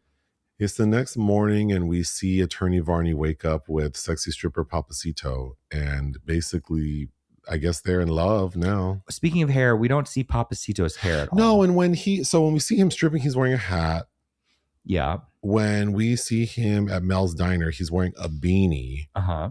When he gets to Attorney Varney's house, he's wearing a beanie, and they proceed to have sex. We didn't mention that we see him jump on Attorney Varney nude while wearing the beanie. A derriere, but the head is covered. And then in the morning has a do-rag. He's wearing a do-rag. Why? Well, yeah. I think before any judgment can be passed, we got to see what's under there. But I'm curious see what's under that thing, and he's not. I couldn't easily find him on IMDb because is that Attorney Varney's do-rag? Did he bring the do-rag? I had questions about that. Would I borrow a do-rag? I'm trying to think. I don't know. I mean, if it's clean, why not? But I don't know. Does Attorney Varney? I don't know. What would his name even be? I don't know. But I think they were trying to convey an automatic intimacy and comfort. If anyone out there knows who plays sexy stripper Papacito and they can tell us what's up under that beanie, I would really appreciate it. It's Kip from Heated Rivalry. Also, if anyone knows what's up under LaToya Jackson's wig, I would love to know. LaToya making statements at her family's funerals now these days. Did I send you that? No. Yeah, LaToya. I saw her outfit where she was wearing a short skirt and thigh-high boots. Photo shoot of LaToya dressed to the nines at a family member's funeral. Yeah, I saw that. But it's the next morning, and Attorney Varney, I guess, is in love with this stripper and telling him, I'm going to help you, and I left you money on the counter. I don't need money. You know you do. Just get you and your sister somewhere safe, and I'm going to work this all out. So, yeah, I guess Attorney Varney is just really bad at picking boyfriends. What's that song? I'm in love with the stripper. Yeah. Yeah, I think I think Attorney Varney is the key to this Tyler Perry world here. I think he's representative of the Tyler Perry experience. Well, I think Tyler Perry is an amalgamation of Horace and Attorney Varney. Yeah. Bad taste in men that he can also, it's this hierarchy of used and being used. Yeah, he's certainly not the bad guy in it. Using and being used. Yes, yeah. Because Varney's kind of in between those two hierarchies, but yeah. Norman, Richard Lawson's character, goes to the hospital to visit Debbie Morgan. And he's like, girl, you going to tell me what happened? What are you talking about? Come on. He's gloating. Oh, he's like, obviously you have a gambling problem and you owe a debt. And that's a sledge break right on the bone. A sledge break. What does he know about that? Okay. And she refuses, but he's like, come on. The enemy of my enemy is my friend. We both want to get rid of Kimmy. And then he explains that Kimmy, her first order of business this morning, because I guess she sent out, he goes, you didn't get the letter? Her first order of business was tariffs. Yeah, like her first executive order was to stop all side hustles. And he goes, that's $300,000 to $400,000 a quarter we're losing. Okay. And what about the dividends? And then he had a line. Richard Lawson's getting lines in these last few episodes. A hard head makes a soft ass. Well, okay. We see Rain getting ready in the morning to go visit Giovanni, the son of Delinda. Who sounds crazy on the phone. He does, because they're trying to figure out how to get him into the strip club to get the paperwork because she wants to buy it. But she's looking cute. She goes downstairs, sees Angel, who's just pacing back and forth saying he wasn't able to sleep all night because of what happened. He's wearing a different jacket. He looks insane. But Rain is antagonizing him, which is so funny. And then he's like, well, I don't know how to sweet talk Horace. Like, he's a man. I only know how to manipulate bitches. And she's like, well, you better think. And then Horace calls. So she's like, put him on speakerphone. And then Rain's in the background making fun of Angel. You know what I wouldn't do if I was scared? Do that. Put him on speaker. Oh, well, Angel's so stupid. Yes. We see Kimmy get to work. Jules and Mallory are there. They all have this sort of weird stare down. Kimmy goes to her office and tells Mallory, I need to see you. But Mallory's kind of shooting the shit with Jules. And all of a sudden, Kimmy pops out of her office like, Mallory, I don't like to be kept waiting. But I started cracking up because her posture. She looked like Leprechaun. And tone of voice in that scene. I was like, oh, this is great. That would have been a great screenshot, by the way. Yeah, she looked like the Leprechaun standing in the hallway. I don't like to be kept waiting. Okay. Again, because I know in part 1 of season 2, there was a moment when Kimmy and Mallory had a showdown, and I recall saying, this is what we had been waiting for. Yeah, I remember she's wearing the hat in the office. Yes, yeah. And so we get a very faint version of that in this episode with... Well, now they're starting, their planets are starting to align. Yeah, so it started to get interesting, but Kimmy and Mallory are talking, and basically Mallory's saying, well, I have a problem with women who F my husband. Mm-hmm. And it's a bit repetitive, but Kimmy says... And finally, because, in a regular human conversation, immediately she would say, but I didn't want to. Well... But we got to kind of get around to her saying we've been very frustrated for the entire series up until Kimmy and Horace got married because no one would explain the situation. Mm-hmm. So... Kimmy assumed that Horace knew that there was sex trafficking happening, mm-hmm. and Mallory wasn't asking the right questions to know what her husband's really doing. Mm-hmm. So that was very frustrating. And Kimmy talking to Mallory, she says, well, Felicia, myself, we didn't want to have sex with Roy. We were forced to have sex with Roy. Mm-hmm. And Mallory's like, well, what you talking about, Willis? You don't know? Bitch, I don't know what you're talking about. Oh, so you really don't know? I don't know. And she says, well, I can't tell you now because it'll like blow your wig back. Yeah, it'll cause your head to pop off. So that was killing me because I'm like, damn, we finally get somewhere where it's like you said, the stars are starting to align. And Tyler said, not today. Not today. I got to drag this shit out. I got a contract. But we also know Attorney Varney's on the way to the office and he has a planned meeting with Mallory. And Kimmy said, I want your ass to be there too. So it'll happen. I'm glad you brought that up because we get a scene where Attorney Varney calls Mallory to literally tell her that he has something to tell her. Well, that's how many conversations have been that. I know. I don't want to say this on the phone. I know. Who is listening to your demo? These scenes of like characters doing absolutely nothing except telling us what a future scene might look like. You know what? It's just, it's Tyler Perry has not heard of WhatsApp. The end of this episode. That's what this is. The end of this episode is Jules having to decide when to pull the plug on his son. He's in a vegetative state. There's no brain activity. We need to pull the plug. Mm-hmm. But we also see that Officer Traxon is staking out someone. Yep. And I don't know who that was. Some girl staying in Cicero, which reminds me of Chicago. And Jules calls him saying, I have to pull the plug. Do you know anything? And he's like, no. But I'm assuming it's the girl.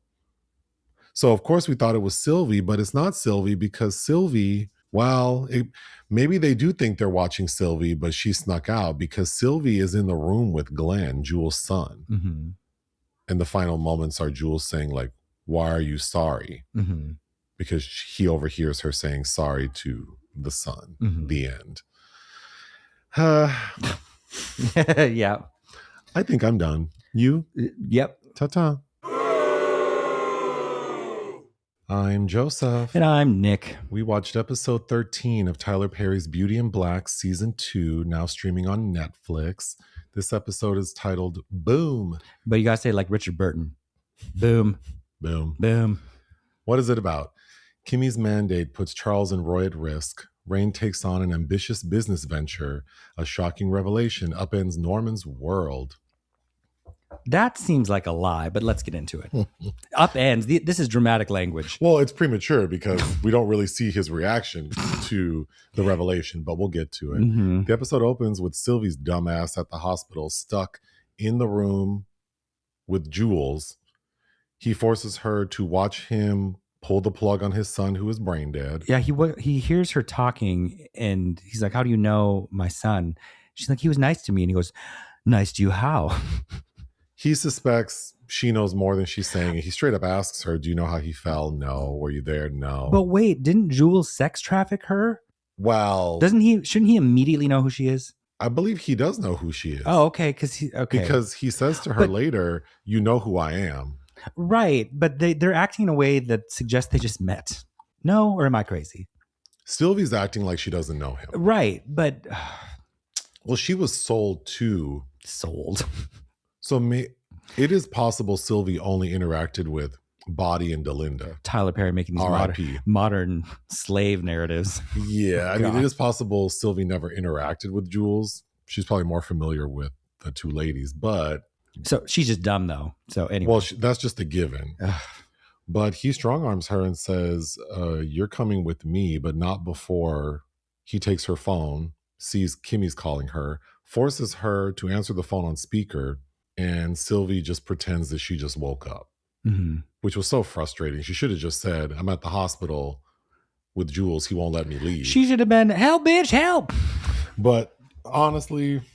Whatever. Then we wouldn't have had all these intricate conversations at the office if Kimmy had been circumvented. We need to get back to that because at a point, Kimmy started her day at the office, but then she's driving at a point to then go to the office. I feel like there's a continuity issue somewhere here. Tyler Perry continuity? No. But we'll get to it. We cut to Angel's baby mama calling him. Yolanda. And this raggedy bitch. Does his phone not have caller ID? Because he picks it up every time, scared as hell, and saying, Horace? But maybe it's a new phone, so he doesn't have any of his old contacts. Sure. I doubt he'd have anybody's number memorized. Of course, his baby mama threatens him. He tells her to F off. Well, and then again, this repetitive language, because he's like, why'd you do that to my car? Don't touch my car. I already did. What? He then proceeds, Angel, to leave what he thinks is a sweet message for Horace, all the while making faces like he's disgusted, which I guess is in line with the actor and how he feels about gay people. Yeah, well, screw him also. But anybody that's paid or an employee or indentured servants, I mean, you're bought and paid for, so I wouldn't expect him to have real feelings. But we then see Charles sitting in the hospital lobby, sulking in his red suit when he sees his mom's phone ring, picks it up, and it's Jada Pinkett. Whose name is Gina.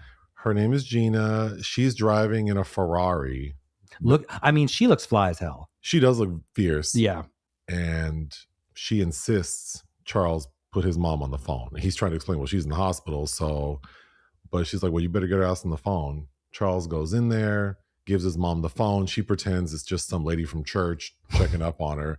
But Charles says, I know, I saw your text messages. You owe this woman money. Yes, and to shout out the actor Jasmine Burke. We haven't said her name yet. Jasmine Burke. An exciting new addition. Horace is feeling better. We're back in Italy. His doctor, this doctor loves to be on his knees in front of Horace. I mean, does that make any sense? Don't we all like a supplicant? Well, it's a very odd direction to have this man be on his knees. If anything, like to seem personable, why doesn't he sit on the bed next to him? I mean, this is Tyler Perry living vicariously I through his guess. narrative. But Horace is cured of cancer, I guess. He feels very well and even might go for a walk. I mean, a message to everybody: when in doubt, try Z-Pak. Well, I think. Do they still prescribe those? I think. Well, I don't know. I'm not constantly riddled with bacterial infections. I know it's been a minute for me. I think doxycycline is probably a more broad range antibiotic for like more things. Well, that's like you'd be better off taking that versus just a Z-Pak whenever you feel like it. Well, also, you're not supposed to do it whenever you feel like it. Well, those little powder packs that like the 1,000 milligrams that you would mix in water. Did you ever take those? Yeah. Well, you did in other forms, like take the 4 pills or whatever. Yes. Oh my God, those would give me the most upset stomach. Oh, if I didn't have some food on board, yeah, I'd have to let that process for about 2 hours. Kimmy, continuity. She started her day in the office. Mm-hmm. We saw her in the previous episode, right? She was already in the office. No, she wakes up, remember? Am I crazy? I thought we already saw Kimmy in the office. I thought it was implied she stayed up all night crunching numbers. Okay, maybe I'm wrong. Writing addendums. And remember, because she gets up and Angel's waiting for the phone call from Horace and Ray needs the car. I swore we saw her go into the office. Either way, she's en route to the office at this point in the episode. Remember, because Officer Alex apologizes about the car. Oh my God, that's the continuity issue. He picked her up in an Audi A8, a sedan. Correct. But when we see them driving, it's clearly a black SUV. It's not the sedan. Okay, that's what I was thinking. But she's in the car with Officer Alex and gets a call from Horace. And he's saying, like, how's it going? What are you up to? I'm feeling better, blah, blah, blah. He wants more details, but she's saying, I can't really talk. Because Officer Alex is in the car. So he says, great, just call me when you get to the office. But, make sure to put some pressure on Attorney Varney about the addendum being filed to the will. And I'd call him, but he'll lie to me on the phone. Like, he wouldn't lie to her face. Also, I was confused by that too. Like, if he's not going to tell Horace the truth, why would he tell Kimmy the truth? Why wouldn't he say anything about Angel to Kimmy? Wouldn't he be expecting her to rein Angel in as well? I mean, there's major drama going on. He hired somebody to go shoot up a club. Well, at this point, Angel's in check. Sure. But so, I would also think, why isn't he asking about Angel? But we also know that he knows Angel's in the house, like on lockdown. And then this addendum for Rain and Sylvie being protected. And Horace says, I mean, as long as Sylvia's at my house, she'll be fine. Like, it's a church and the vampires can't get in. Well, we knew the last episode that body in Sylvie's bed was probably not her. So now we know that it's not her. Right. But you think that they wouldn't come there and chop these people up? Anyway. We also learned in that car ride that Officer Alex can keep secrets because Kimmy's pressing him about his relationship with Rain and why is she so into you and blah, blah, blah. Well, I helped her out with something. Well, what was it? And he says, well, aren't you too close? Yeah. Well, you should get that information from her. So she's like, oh, you can keep your mouth shut. Oh, the way these people talk, though. It's painful. It's painful. Like, who's withholding information unnecessarily? We see Charles mope into Attorney Varney's office, still sulking, talking about nobody loves me. Charles needs shit to do. I can't believe he stayed all night in the hospital lobby. I was very proud of Attorney Varney, though, because he basically tells Charles, it's your fault no one likes you. I don't know what you want me to do for you. Well, I need help. I need $200,000 or my mom's going to be in trouble. And he's like, well, you better ask someone else. He says, go to the bank. Well, yeah, first he says, go to the bank. I was very happy. I'm glad that Attorney Varney's seemingly done with Charles. When somebody gonna love me? Okay, an exciting turn of events is Kimmy has reviewed the will and she's making executive orders. She got the clerk's number. She's on that clerk's ass. She is, but she's implemented mandatory drug tests because in the grandfather's will, there is language about not being a drug addict. Don't take opium. Which is crazy because it's like, yeah, what was he thinking back then? Like crack or like what? Well, alcohol for sure. But what What year would this will have been written? Right. It just feels very vague. Like, so I mean, addiction is a disease. I would think there'd be other things in play besides take your money away. It might be like your money would be under supervision. But anyway, Attorney Varney confirms that while there is no language in the will specifically saying drug testing, because he implies that back when the will was written, that technology didn't exist, but you could interpret the language as, if you can't be a drug addict, it would stand to reason that we have to be able to test you for drugs. So laudanum drops. What's that one? Belladonna. I don't know why. The house at Belladonna. But anyway, that is what, side note, Hitchcock always kicked himself because the Janet Leigh death scene in Psycho, her pupils don't dilate. And he had to be told, you got to use you do belladonna drops, and that would dilate the. Varney meets with Kimmy, and all she wants from him is the number to the clerk so she can verify that the addendum's been listed. And she asked that lady, you need to send me video. But we have scenes of 2 phone calls to Varney. Be in the office. She could have got that number over the phone. I know. Again, inefficient storytelling. We get 5 scenes to get us to a place where we get one piece of information. We go back to the hospital where Sylvie is being held hostage by Jules, and now it's after the plug has been pulled, so to speak, on his son. But wait, and he goes, and just like that. But the doctor goes, what about his mother? Won't you wait for your wife? So the wife at home with those other little children is the mom. Wait. Did you hear him say mother? I only heard him say, what about your, don't you want to wait for your wife? No, because I wrote down, that's just in my notes. But he asked, don't you want to wait for your wife? But to me, that implies she's the mother. No? Okay, well, I had the same question. The doctor said wife. Or implies that she's also a guardian. So I took it the other way, that the fact that he used the language of wife. Oh, well. Because I think if it were me speaking about the situation, what's more important to the patient, like what's more relevant to the patient is that his mother is not here. Not his dad's wife. Sure, but so that's why I assumed that. But I guess Tyler Perry, I can't trust that he's that careful with his words. But why even bring it up then? Well, right. I also have the same issue. Like, why can't we learn where this boy's mama is or who she is? Why bring up the wife if she's not the mom? I don't. Right. Anyway, whatever. We know Rain wants to buy Delinda's, and she's gotten a hold of Giovanni, and he has agreed to sell the club for $75,000, which of course is a steal. Rain has to ask Kimmy for the money, which was an interesting scene because we know back from, it was the beginning of season 2 where we see Kimmy set up accounts for Rain and Angel. Yeah. So, and they established that that's their money. Because Rain even says, so girl, I can just go to the bank and get my money. And she says, yes. So I was confused why Rain had to call Kimmy to say, can I have the money from my account? Unless it was a courtesy. I mean, I guess once you've been enslaved, you don't know how to be free. But Rain says, because Kimmy's like, don't we have like bad memories there? And Rain goes, that's where I thrive. That's where I thrive. What? In the trauma. I want to abuse people. Rain makes her way to the lawyer's office. And I was so confused at first because when she walks in, the, I don't know, receptionist or paralegal knows her. She's like, Rain, ooh, you look good. Girl, you look good. Did you get your ass done? You look good, girl. How do you know what my derriere looks like? Right, because she's wearing a big overcoat. How do you know me like that also? But they're like, well, Bobby's waiting here for you, Bobby. And I'm like, who the hell is Bobby? But then we find out Bobby is the lawyer who represented her during her legal troubles that ultimately got her sent to the strip club to be an indentured servant.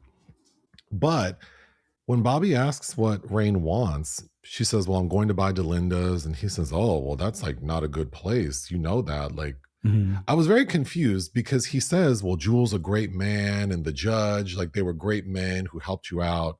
But then he seems to know about Delinda's. So you think that this young lady working at this horrible strip club was good for her?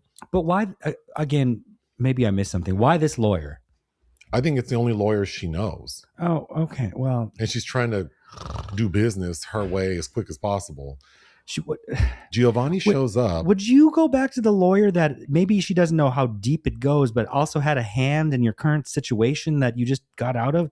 That's what I thought as well, but I could see someone like Rain because she's trying to make moves because Giovanni's sketchy, literally. So I'm assuming that she was like, well, I know one lawyer, he's available. This fool's ready to sell me the business. We need to do this now. I don't have time to try to find some fancy lawyer. Giovanni shows up acting high. A victim of Reaganomics. My God. Bobby seems dubious, asks, well, why do you think you own Delinda's? Well, I have a will. Well, can I see it? Because my mom was Delinda, bitch. And Giovanni acts all weird, like though I was fully expecting him to pull out paperwork and it was just like a takeout menu for a Chinese restaurant. The way he's acting. And then Rain looks at him, she cuts a look at him that's like, she's disgusted. Right. And then Bobby, the lawyer's looking crazy. And then he's looking at the paper and he looks like this is not what it should be. But then he goes, okay, let's go. That was all so very strange. Like, why didn't you all bring them into your office and sit down? Why are you standing in the hallway perusing the paperwork?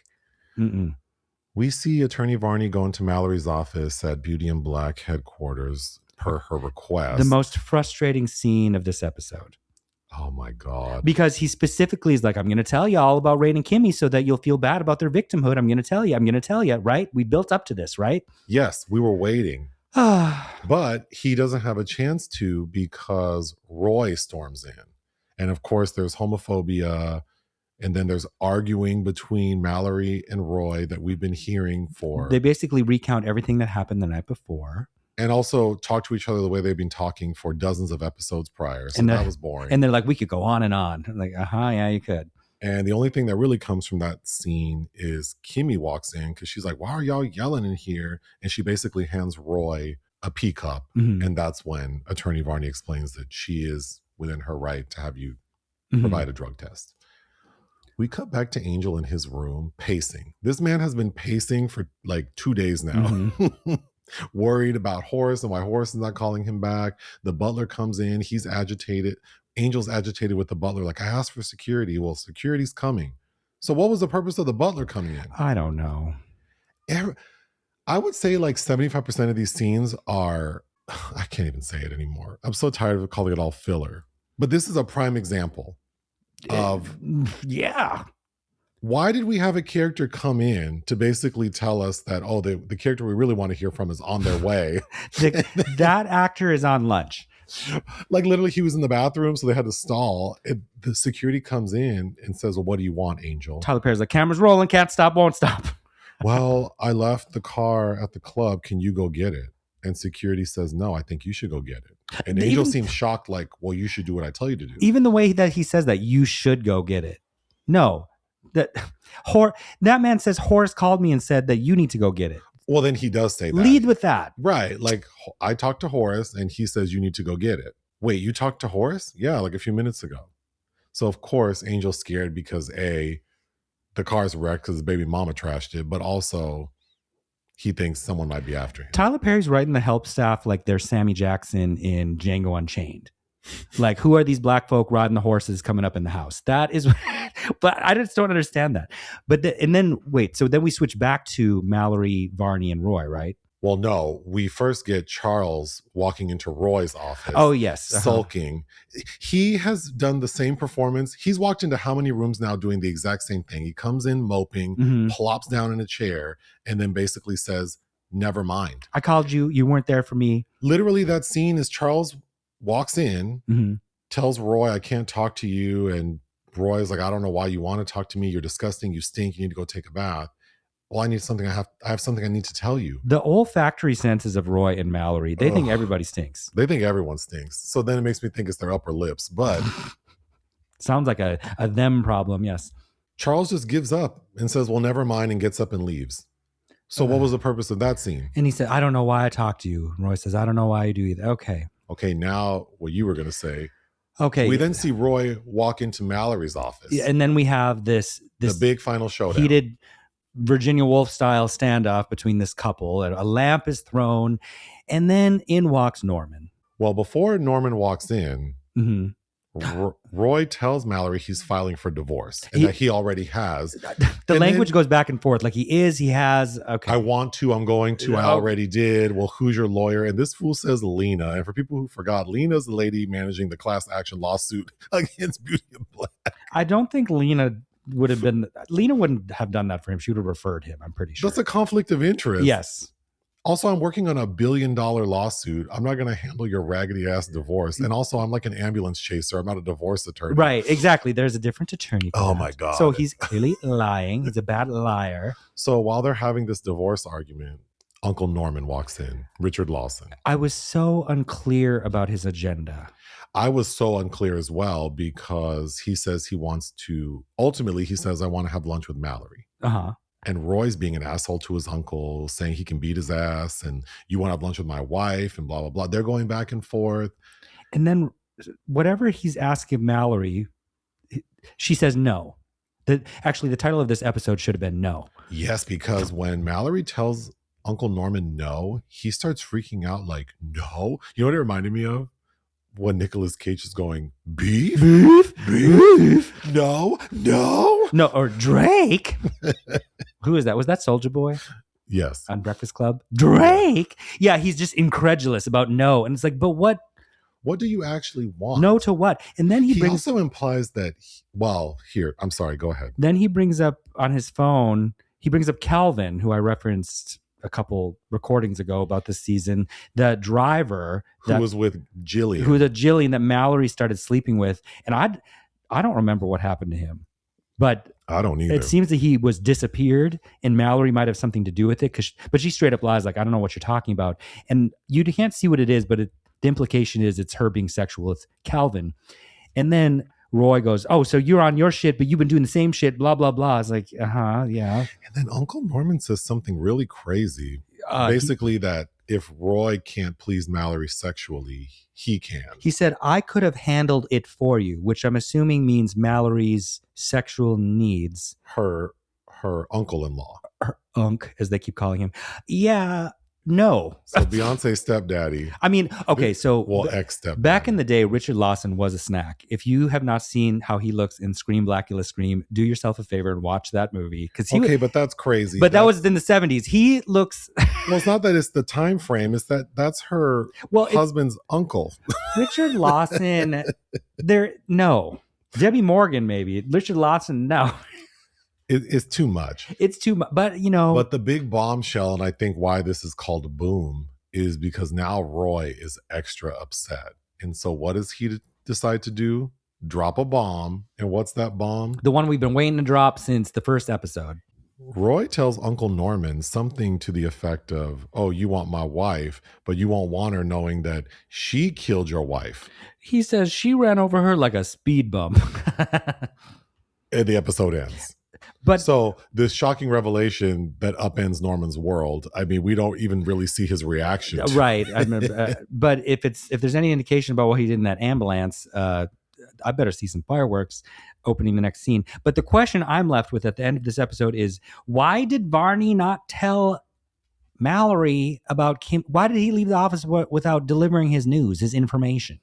Because ultimately that would soften Mallory to Kimmy. I'm assuming based on the marketing imagery for the series, because, a lot of it is Mallory against Kimmy. Mm-hmm. But I think what we're going to find as time goes on is these two women are going to actually galvanize and they're going to run Beauty and Black and shake out all these useless men. Yes. Plus Debbie Morgan. And maybe she ain't shit either. I'm fine. I'm assuming she's going to get killed. I'm fine with Miss Olivia being done for. But yes, and maybe they can do something about the dialogue when they're in control of Beauty and Black. That's wishful thinking. Anything else? No. Ta-ta. I'm Joseph. And I'm Nick. We watched episode 14 of Tyler Perry's Beauty and Black, season 2, now streaming on Netflix. This episode is called Your Turn is Coming. What is it about? Kimmy cautiously weighs an unlikely alliance. Jules menaces a suspect who knows more than she's saying. A stakeout turns into a white-knuckle pursuit. But we already know who Jules has. Why don't they just say it? The suspect is Sylvie. I think the title of this episode should have been Trust But Verify. Oh, God. The way Kimmy's acting. I will say this episode wasn't half bad. It is energetic. I think Mr. Perry has heard everyone's concerns about all the talking endlessly in office buildings and houses, and he's... Oh, you are being very presumptuous. I think that we got a car chase, y'all. We got a full-on car chase. That we wasn't got a pretty decent exchange between Mallory, Rain, and Kimmy. Yeah, I like the alliance. It's you know, we've had a grueling amount of time. Keep in mind, we will have watched 32 episodes, and it's only 2 seasons, which seems insane to me. So we've trauma bonded to these women at this point. The episode opens with Mallory, Roy, and Uncle Norman in Mallory's office. Mm-hmm. And all Uncle Norman can say is, "You ran over my wife. You ran over my wife. You're not going to believe Roy. You ran over my wife. Roy's lying. You ran over my wife." And in the end, when he walks out, they're like, "Well, ask Jules. Jules will tell you." Norman, so he's just, although it is a truth what Mallory did, he just believes anything anybody says. Why would Jules tell the truth? Because if he does say, "Yeah, actually, Mallory killed your wife," Norman would come down on him. Right. So I don't know why Jules would say anything other than what he already said. But Norman, you better, hopefully no one shows Norman Fox News. He'll believe every word of that shit. We then cut to Charles driving home in a new car. I know his Lambo blew up. Mm-hmm. But he had 2 other cars in that garage before, and now he has a new car. But I guess that explains why he has no money, because he's spending it unnecessarily. But we see that apparently, in addition to what I'm assuming would be several cameras surrounding the exterior and interior of his luxury home, this man has a random clock in his kitchen that records and syncs to his phone. He taps it like Apple Pay, and instantly there's footage. Yes, what the footage that he wants, not wouldn't it? He doesn't even have to search through it. Is it motion activated? Oh, it's so stupid. It's so stupid. But also, these people are not smooth criminals, because they're all paranoid as hell and monitoring one another, and yet they just say whatever they want wherever they want. Like, you're lucky y'all haven't been murdered already by each other. What does Charles discover from the clock cam? That his mama had him burglarized. Mm-hmm. And she's also responsible for that early raid on Horace's stash house. Yes. So that was news to me. Mm-hmm. We see sexy stripper Papacito is hiding out in a motel with his sister. I need to understand why the sister has a full beat. She has been in there all day. Why you have so much makeup on, girl? Aren't you afraid for your life? Your hair is done. Why does the hair makes sense to me? You know, it's easier to keep that together. But the face, I don't know. In times like these, we need to keep it simple, clean and simple. We then cut to Charles busting into Horace's house, asking the butler to get his dad on the phone. Mm-hmm. And we finally see Charles recognize that Angel is living in his dad's house. Mm-hmm. And of course has questions, but before he can get to them, his dad's on the phone. And he basically tells his dad, "My mom had me robbed. She had you robbed." The dad says, "Oh, she has a gambling problem." And apparently Charles knew nothing about this. He asks for help. The dad says, "Screw you, but send me the footage." Mm-hmm. Once Charles is off the phone, he goes back to Angel. Angel's antagonizing him. And Charles goes, "You know, he hates me because I'm gay," talking about his dad. Mm-hmm. Why would Angel care? Why did Charles share that? I don't know. Because I think the other big bomb that's going to drop on this family is that Horace is gay. Because they're still skirting around the Horace and Angel connection. Well, you know, if not gay, certainly likes to have sex with men.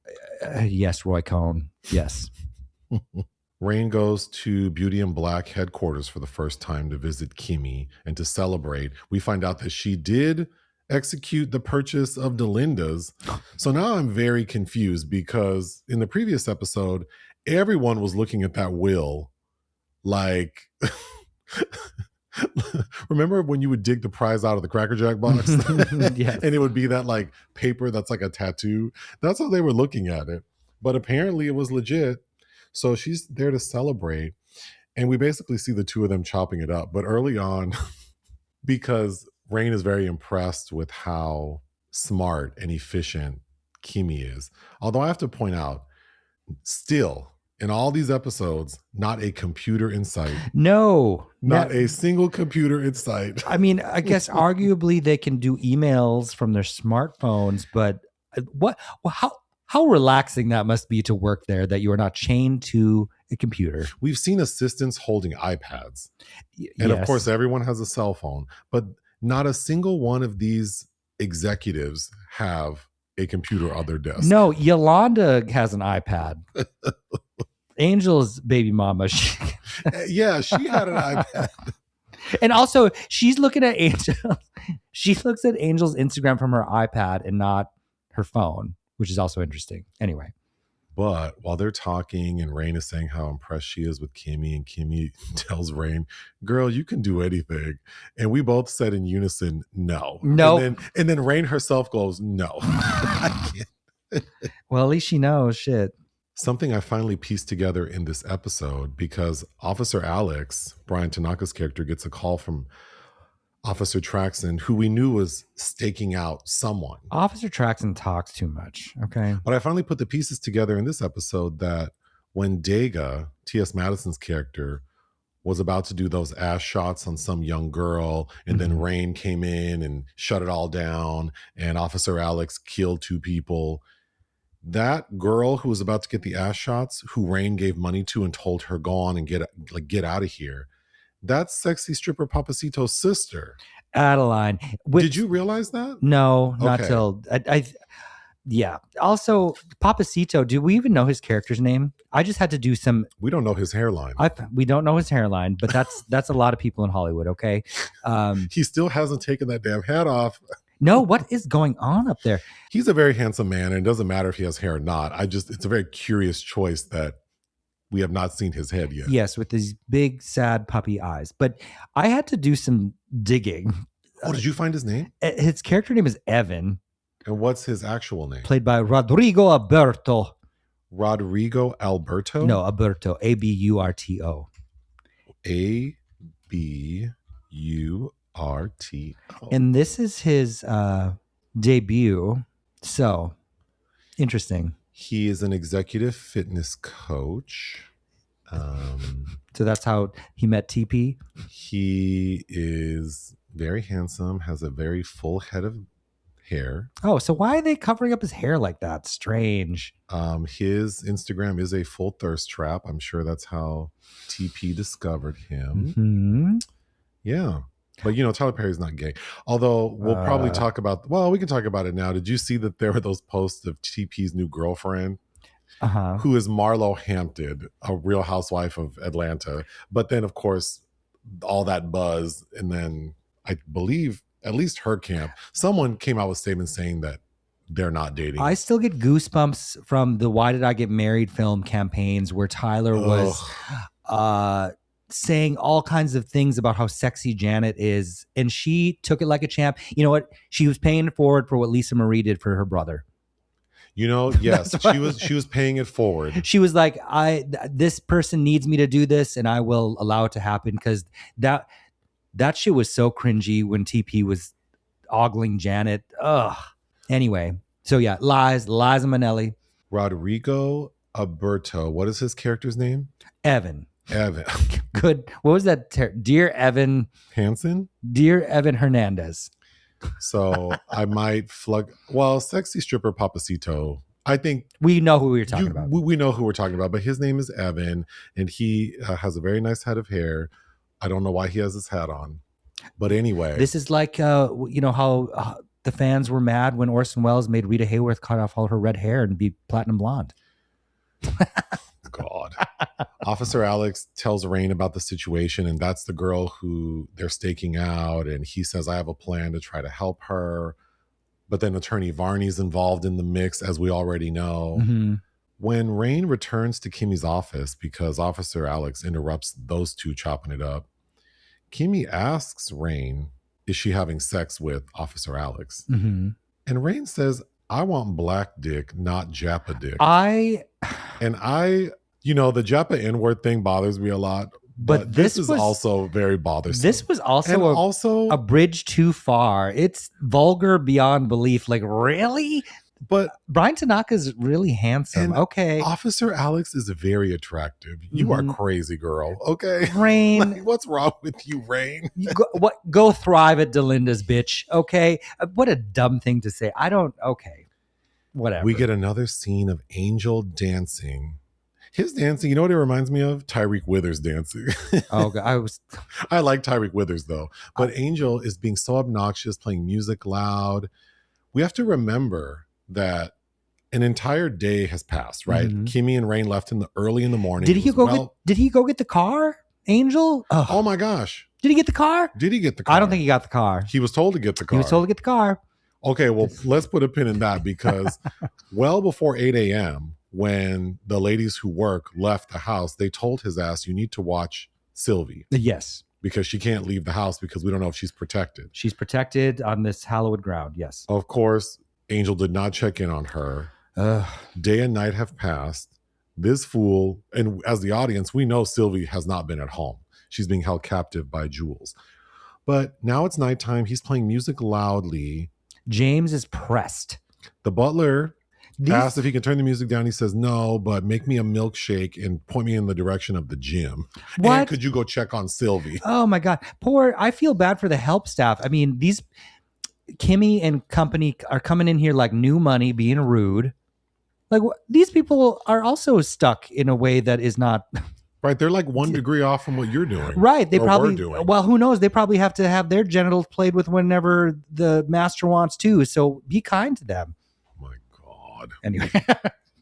But yes, there's no mention of Angel going to get that car. So that's annoying to me. I didn't even think about that. Except that he should do it. Richard Lawson goes to visit Debbie Morgan in the hospital. And of course, he shares with her that Mallory killed my wife.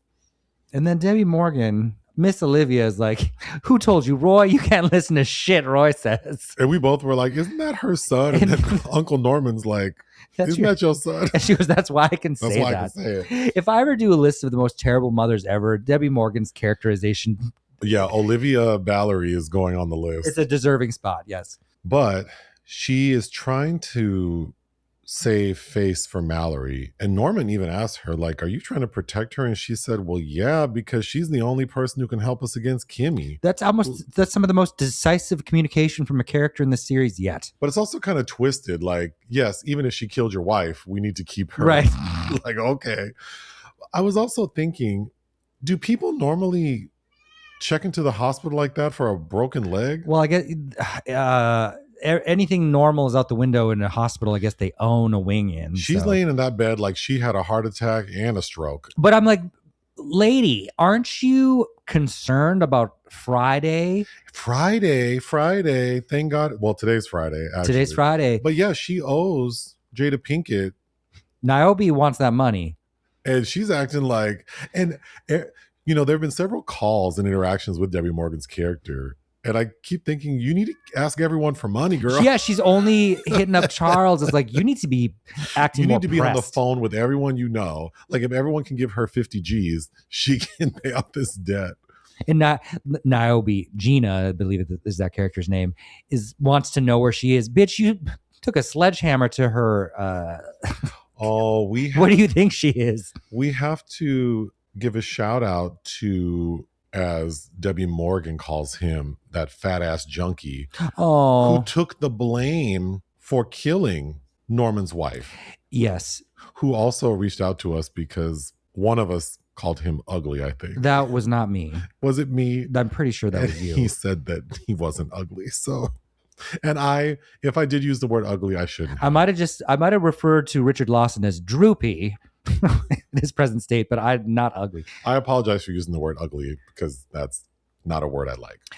But even Debbie Morgan says, didn't you torture that fat ass junkie? And he's like, he just laughed the whole time. And I don't know what kind of illegal substances Tyler Perry might have experience with, but he likes to portray people that are high, and I'm using air quotes, as they're like reefer madness high, just laughing. Olivia then calls Mallory to tell her Roy told Norman, you killed his wife. Yeah, I know. Well, don't worry about it, girl. Norman knows Roy is crazy. Okay, well, thank you. And that's it, basically. No computer, brown liquor. It's nighttime.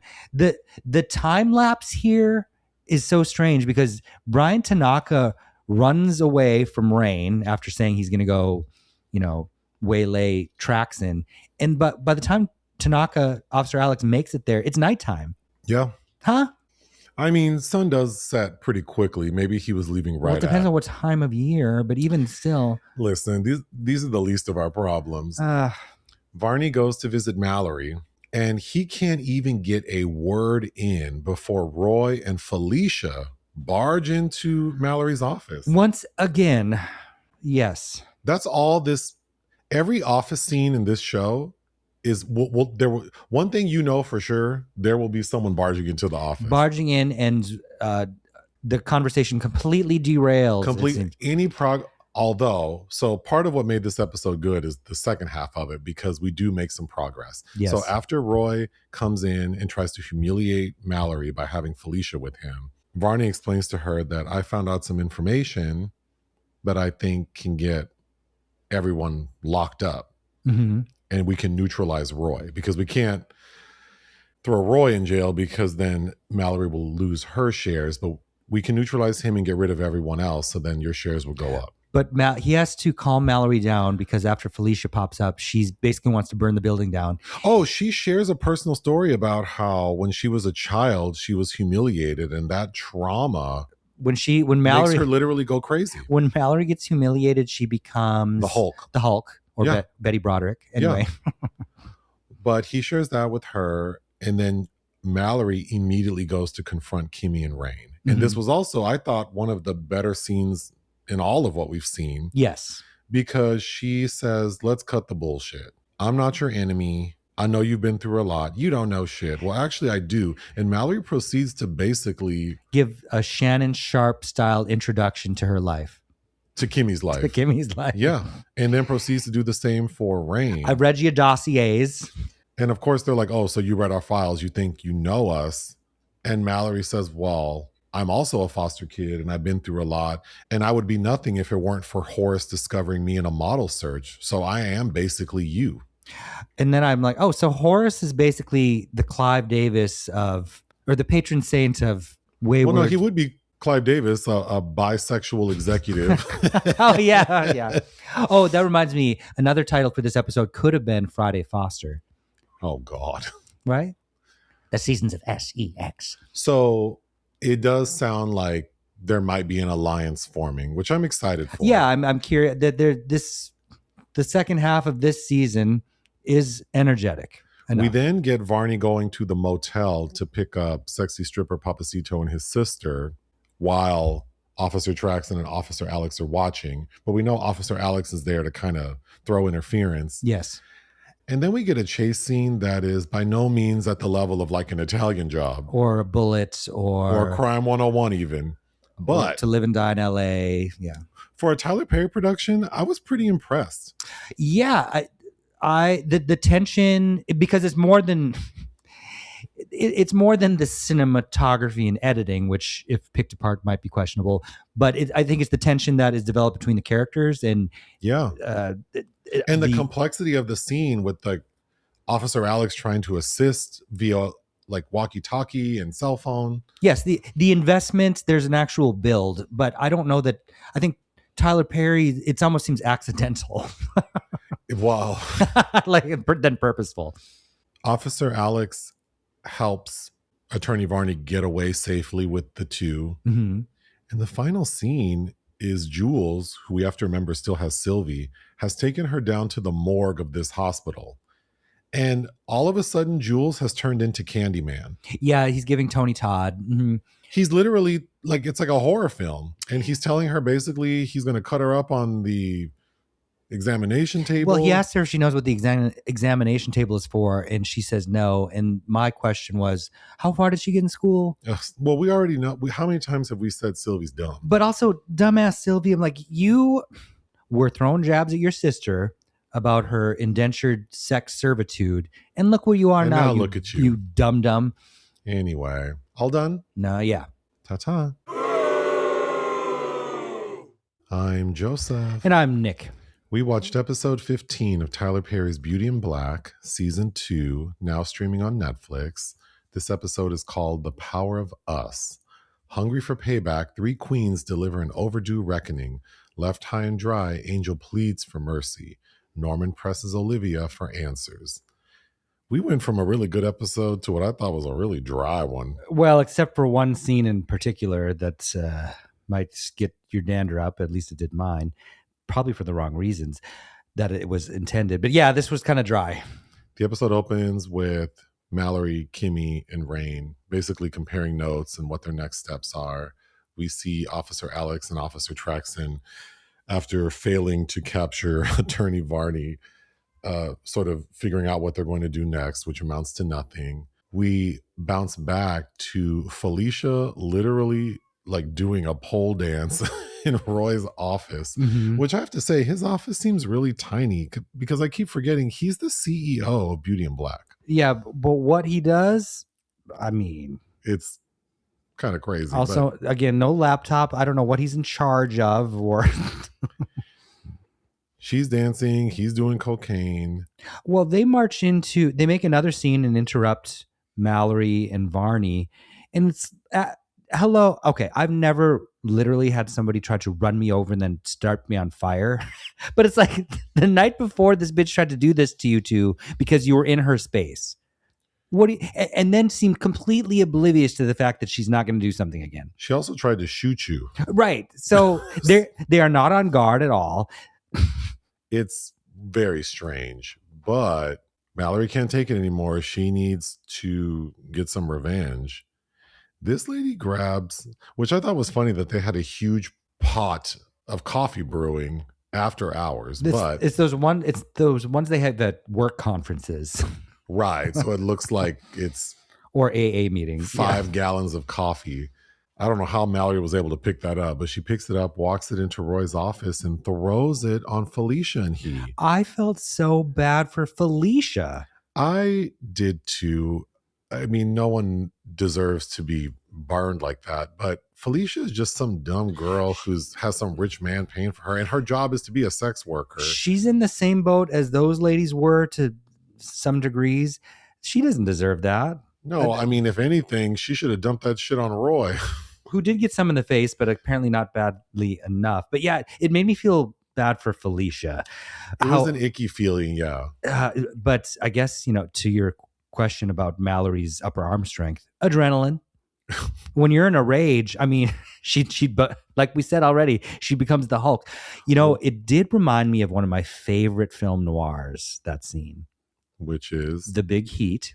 Okay. I have a shirt of Gloria Graham's face burned by coffee, where she has the bandages on. Okay. I can't wear it in our videos because there's green in it. But Lee Marvin thinks that she's giving intel to Glenn Ford, this detective, and he throws a pot of hot coffee in her face and it scars her. Oh. And that was the 50s and that shit was shocking. And then she gets her vengeance. But so I did like that bit that there's, because it's cruel. I mean, that's abject cruelty to do that to somebody. But Felicia, and then you hear her screaming like, "I need an ambulance! I need an ambulance!" Oh my well, God. While she's screaming, "I need an ambulance," Kimmy, Rain, and Mallory are jumping Roy. So they do get some licks in. They whoop his ass. But it's so crazy because we see him right after that, which we'll get to. And his shirt is perfectly white and perfectly crisp. He has a little bit of coffee stain, but I spill coffee on myself on the daily. Those stains are darker. Not in your car, though. Because your car's very clean. I did admit that on the console there are sometimes some coffee, but it does get wiped up. Yes, it's minor. It's only when it had potholes on the way to the freeway. When is it wiped up? Later in evenings. Why would coffee splatter when you hit a pothole?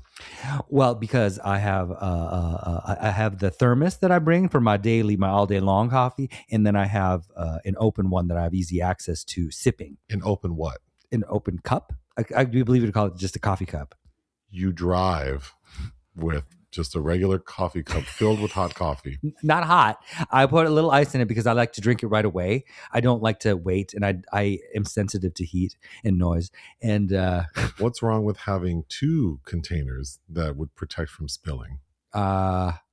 I don't know. I think I'm in the car. I don't like having to suck through something like that's whatever that straw hose apparatus is on the thermos. Well, you would be sipping, not sucking.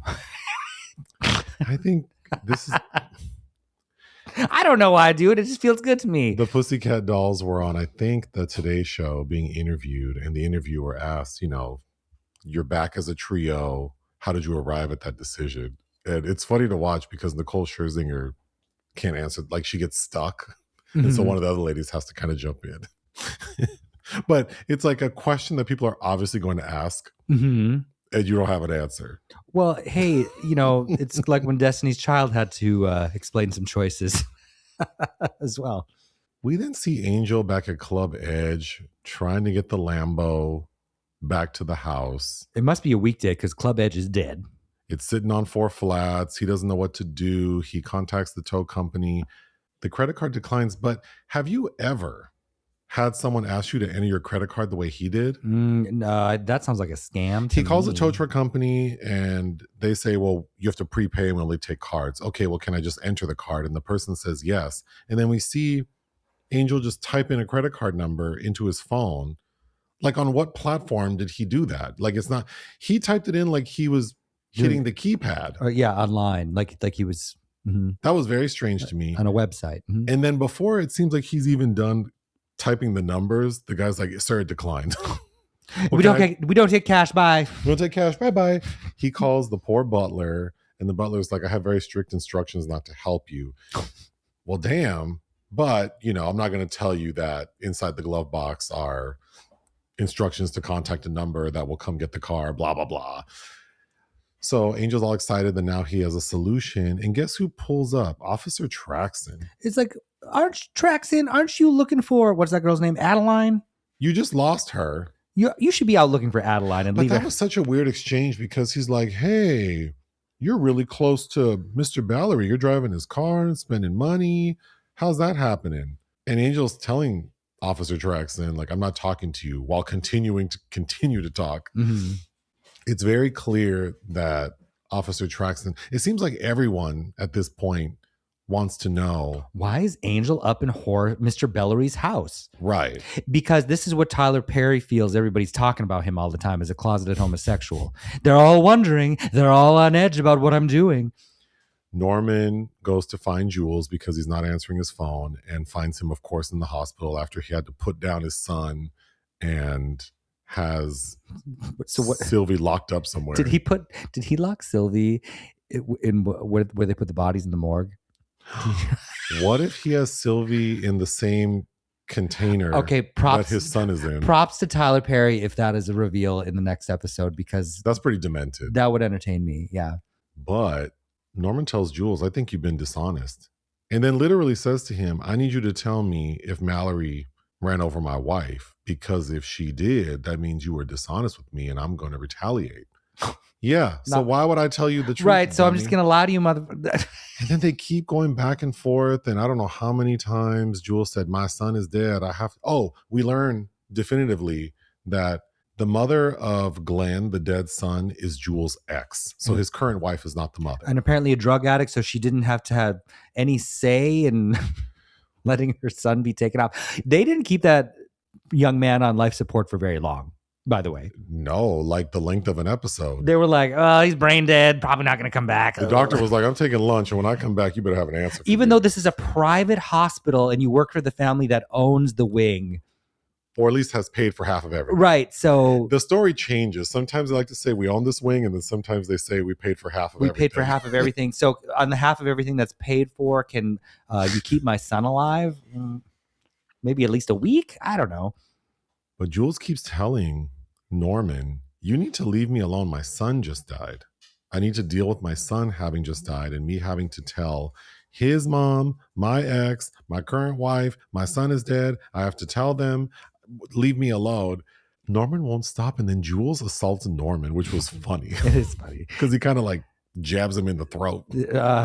But Norman, I say this because Norman turns around and does the same thing. The same thing happens to Norman later on with Debbie Morgan in this episode, but he basically tells Jules, like, people die. Like, get over it. People be dying. Okay. We see Olivia lying in her deathbed, Her cooling board. looking at her phone when she receives a video, and it's the clock cam footage of her admitting that she set up the burglaries of her son and Horace's stash house. And then immediately Horace calls her Mm-hmm. and then basically clocks her. Then we see Roy walk into Charles' house and explains that I don't have anywhere to live, and then wants to tell him the story of Felicia. Mm-hmm. Okay, this was the most awkward, unnecessary scene to me, because it's awkward in that these two brothers, their dynamic is so toxic and uneventful. I don't know why they are even around each other. Oh God, this part 2 of this season, all of their conversations amount to nothing. But I think the culmination is in this scene where Charles reveals that Mom robbed Dad and we got to do something about her. But the bulk of their time together is Roy trying to explain to Charles what happened with Felicia, which is like, we already saw that. We saw, what does it matter to Charles? What does it matter to Charles? The audience already knows. Who cares? But what made it really awkward is all of a sudden Charles is acting so sensible, because he's trying to explain to his brother that the drug testing is real. You could lose your shares if you're found out to be an addict. Mm-hmm. But he's being very sensible. The Charles we've known this entire time has been a maniacal dum-dum. Well, maybe he's reckless and annoying. Maybe it's because he's supposed to be sobered up now. When did he get sober? When he found out that... When he had to cut up them bodies? But that was yesterday. Hey, he'd be having withdrawals by now. Well, like, he'd have a headache today. Well, maybe he's his dopamine levels are down because he hasn't been keeping up on the drugs. So between the last 2 episodes of him sulking about and now him being very sort of soft-spoken and pensive and very sensible, and he's doing weird things with his hands to his face. At one point, it looks like he actually makes a sad face with his hands. Mm-hmm. I mean, not that there'd be any direction, but it's very strange. Varney brings sexy stripper Papacito and his sister Adeline to Horace's house per Officer Alex's instruction, and immediately Angel is put off because we find out Adeline is messing with Angel. Yes, but he thinks Evan, Adeline's brother, is the replacement for him, another young Latino stud. Because Horace had told Angel, I could get another one like you immediately. Sure. Angel's threatened. He ends up getting on a call with Horace and telling him, please, please, please, I'll make it up to you. Angel's been walking around like a beta fish. Oh, it's so annoying. We then get what was kind of a cute scene of Kimmy, Rain, and Mallory being driven by Officer Alex, and they're kind of bonding, and then also trying to figure out like if Officer Alex is trustworthy. And it's giving the Joseph Mankiewicz picture, A Letter to Three Wives. And then you already kind of brought this up, but Norman goes back to see Olivia. Yeah, because I guess he's just in the hospital this whole scene. He's just lurking around the hospital after he got his ass checked by Jules. And he goes to see Olivia, and she's antagonizing him. Mm-hmm. She basically is saying she's given up. She's tired of this life. She wants to retire, go to an island, have peace and quiet. And he's screaming at her like, not the bitch who wrote the book on chaos. You're a chaos demon. See, well, he doesn't use those words, but right. But now you want to find peace. And Olivia starts mocking his dead wife, talking about her broken English. And I was like, oh my God. Whatever impression she was doing. It was, well, none of it's appropriate. No, but I'm like, God, you're just wretched. I'd hoped he'd smother her in that scene. Well, he does grab her broken leg. Yes, and that was satisfying. Yes, and she's calling for security. Security. I mean, and don't get me wrong, I do love Debbie Morgan, but this character she's so over the top. Just kill her. Just any reasonable person behaving like these characters is like, I don't understand why somebody just hasn't killed her. Right. I do have to say, the way Horace will hang up on somebody is goals. I'm going to start doing that. When I'm done talking, the conversation is done, because he just ends that call. You mean you don't think you do that already? I'll hang on for a bit. Okay. You think I cut off calls with you quickly? Well, you shut down, so I don't know. Huh. It's a similar sentiment, but it's fine. We It's come fine. back to Charles and Roy sitting at, I guess, the dining room table. And Roy's just looking at a video like he's on Instagram. Mhm. And finally, Roy goes, "What are you looking at?" And he shows him the video from the clock cam. But that was so awkwardly. He's just watching that over and over again? Like, so you've just been sitting here watching that video on mute? Like, you dummy. Sounds like some wires are crossed. Then we see that Roy has invited some prostitutes over. One with blonde bangs. That hair was wretched. I'm more concerned how they got through the private, how they on the private road. Did it? Is Roy that put together that he contacted security to let these girls through? Can rideshare drivers just pull up on the private road? Ugh.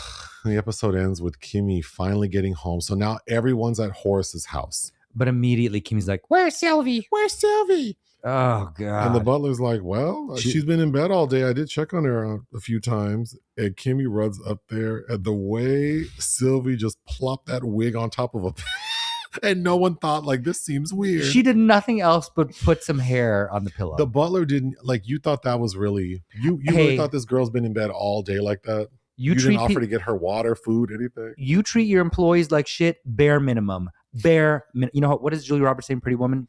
Big mistake. Big mistake. Bare minimum, bitch. I didn't go check her pulse. She was in bed. I saw the hair. I don't care.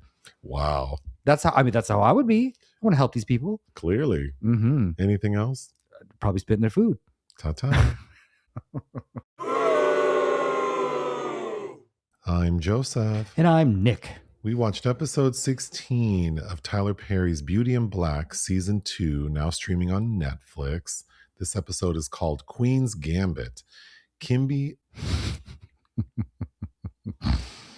and the Bellorys face off at an explosive shareholder summit where secrets spill, loyalties fray, and the sharpest move is saved for last.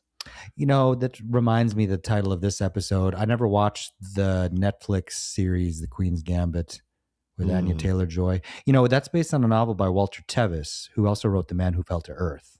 Oh. Which I have read. And that movie's with David Bowie. Yes, but directed by the great Nicholas Roeg. I know that you have seen that. But yeah, Queen's Gambit's chess reference. This is the final episode of part 2 of season 2. So this is our 4th bundle of episodes we've watched and recapped. And this is the 4th time I've felt like this in my life. It's a weird feeling because, like you said, I feel like I've trauma bonded with these people. Yes. And you know what? Kimmy's been kind of largely on the back burner for this cluster of episodes. But I have to say again, Tiffany Polidor Williams, she looks so beautiful without those tarantula eyelashes. And it also dawned on me, because we've never watched Succession, and I feel like we'd probably be even more harsh on Beauty in Black if we were watching that series. No, I think I'm pretty aware of how bad this is. Like, I understand that I understand the writing's horrible and the direction's horrible, and these storylines are not cut in a way that would keep me intrigued. I'm excited to watch these episodes because they are so bad and it's fun talking about them with you. But if I were just... I agree. Again, we've said this before. If we were watching this on our own, I probably would have stopped a long time ago. But it is fun to interact about it. And some of the characters, well, I think the actors have grown on me. So who's grown on me? Mallory. Crystal Stewart. Mallory Ballallery. Mm-hmm. Yeah, she's definitely grown on me. Rain. Yes, Amber Rain Smith, who was also in that Joe's Big College Adventure movie from Tyler Perry, also playing a sex worker. I know he has sort of a small bit in this second part, but sexy stripper Papacito, I hope that we get to see him in season 3. For a first-time actor, I think he's doing just fine. He doesn't have to do that much. However, somebody whose stock has plummeted in my mind is Angel. Oh, and not only because of his anti-LGBT comments, the actor is Xavier Smalls, but that character he was already a problem because we knew when we first met him that he had trafficked women, but there was something kind of, I don't know. I felt like he was like an annoying dumb dog. Basically, yes. Yeah, he was being used too. I mean, hurt people, right? But now he's just kind of vile. Now it's just like, man. Well, I shouldn't use the word vile. He hasn't done anything, I guess, except he's just annoying and stupid. He's just causing additional stress where there doesn't need to be any. I think the titillation of him interacting with Horace was kind of interesting. But now that he's left to his own devices, he just does dumb shit and paces around and does his little goofy dance. Well, it does always make me happy to see Rico Ross because, of course, oh yes, as you know, he's a dapper older gentleman now. But Aliens, one of the best film ever made, opposite Sigourney Weaver. Every time I see him, I think of Arcturian Poontang. But I was showing you pictures of him as a young man again while we were watching these. Yeah, I have such fond memory. Like everybody in that film, when I saw it, is some like stamped into my brain. But I do really like seeing him, and he has a nice moment in this episode. Let's get through it.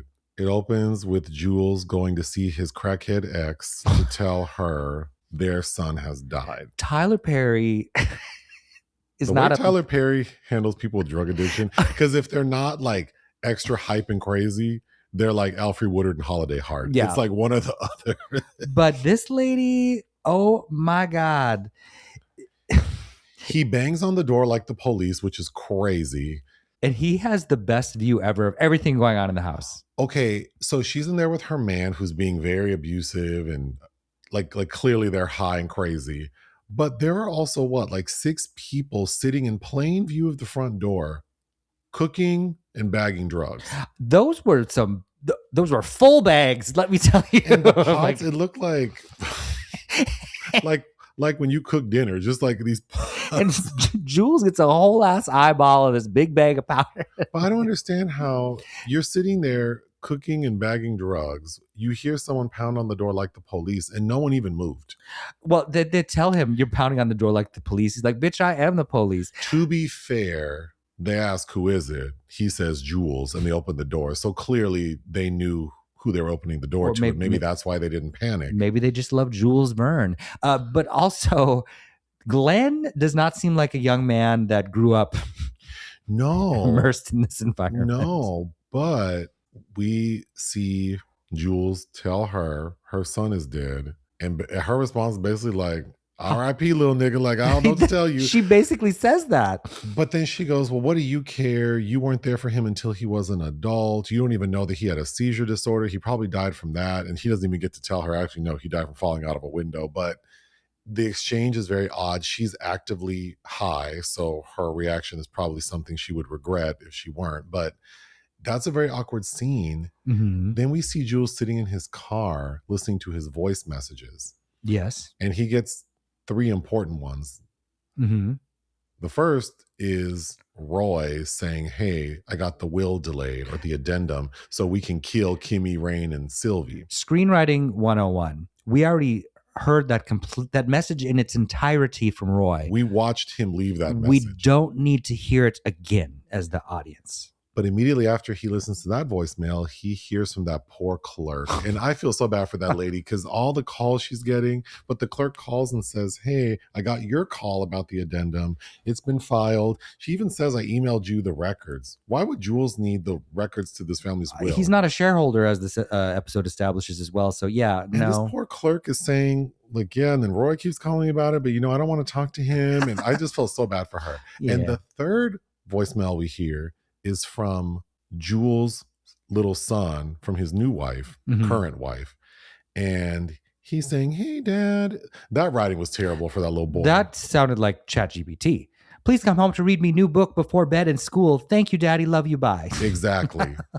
And Jules has an existential moment because he realizes that he just lost a son, because the mom reads him basically like, you're a terrible dad. And it's true. And this is after Norman in the previous episode told Jules he wasn't shit as a dad. Read him for filth. Yes, it's a Michael Douglas falling down moment. So Jules cracks and we see this man grab a machine gun, run back into the crack house and kill everyone. You hear a baby crying, so I'm assuming he hit the baby. We were howling. Also reminded me of that Richard Roundtree film, Crack House. Kimmy and them are back at Horace's house trying to have this conference about what they're going to do, but also Kimmy's panicking about Sylvie. We see that Jules didn't kill Sylvie. She's actually in the trunk of his vehicle. Mm-hmm. And he drops her off on the side of the road and explains everything to her. He says, "You're protected now by the will, so I can't do anything." He then uses this metaphor of the dragon that's going to slay him. It was all complicated. Like, Sylvie's so stupid. I don't think she understood anything you said. But he basically says, "You're free to go back home, but you can't tell anyone about what I did to you, Mm-hmm. or I'll kill you." Basically. So she goes back and says, "I was at the hospital and I just lost track of time." Makes no sense. They don't question her nearly as forcefully as they should, because they're tracking her phone. And they're like, she's running up through the backyard. How the hell? Why is this girl running through the backyard, through the underbrush? Why is she not coming through the front door? Well, to be fair, she had put a decoy, so I'm assuming she thought she was going to sneak back into the house. Sure. If she were smart, that's what I would have said.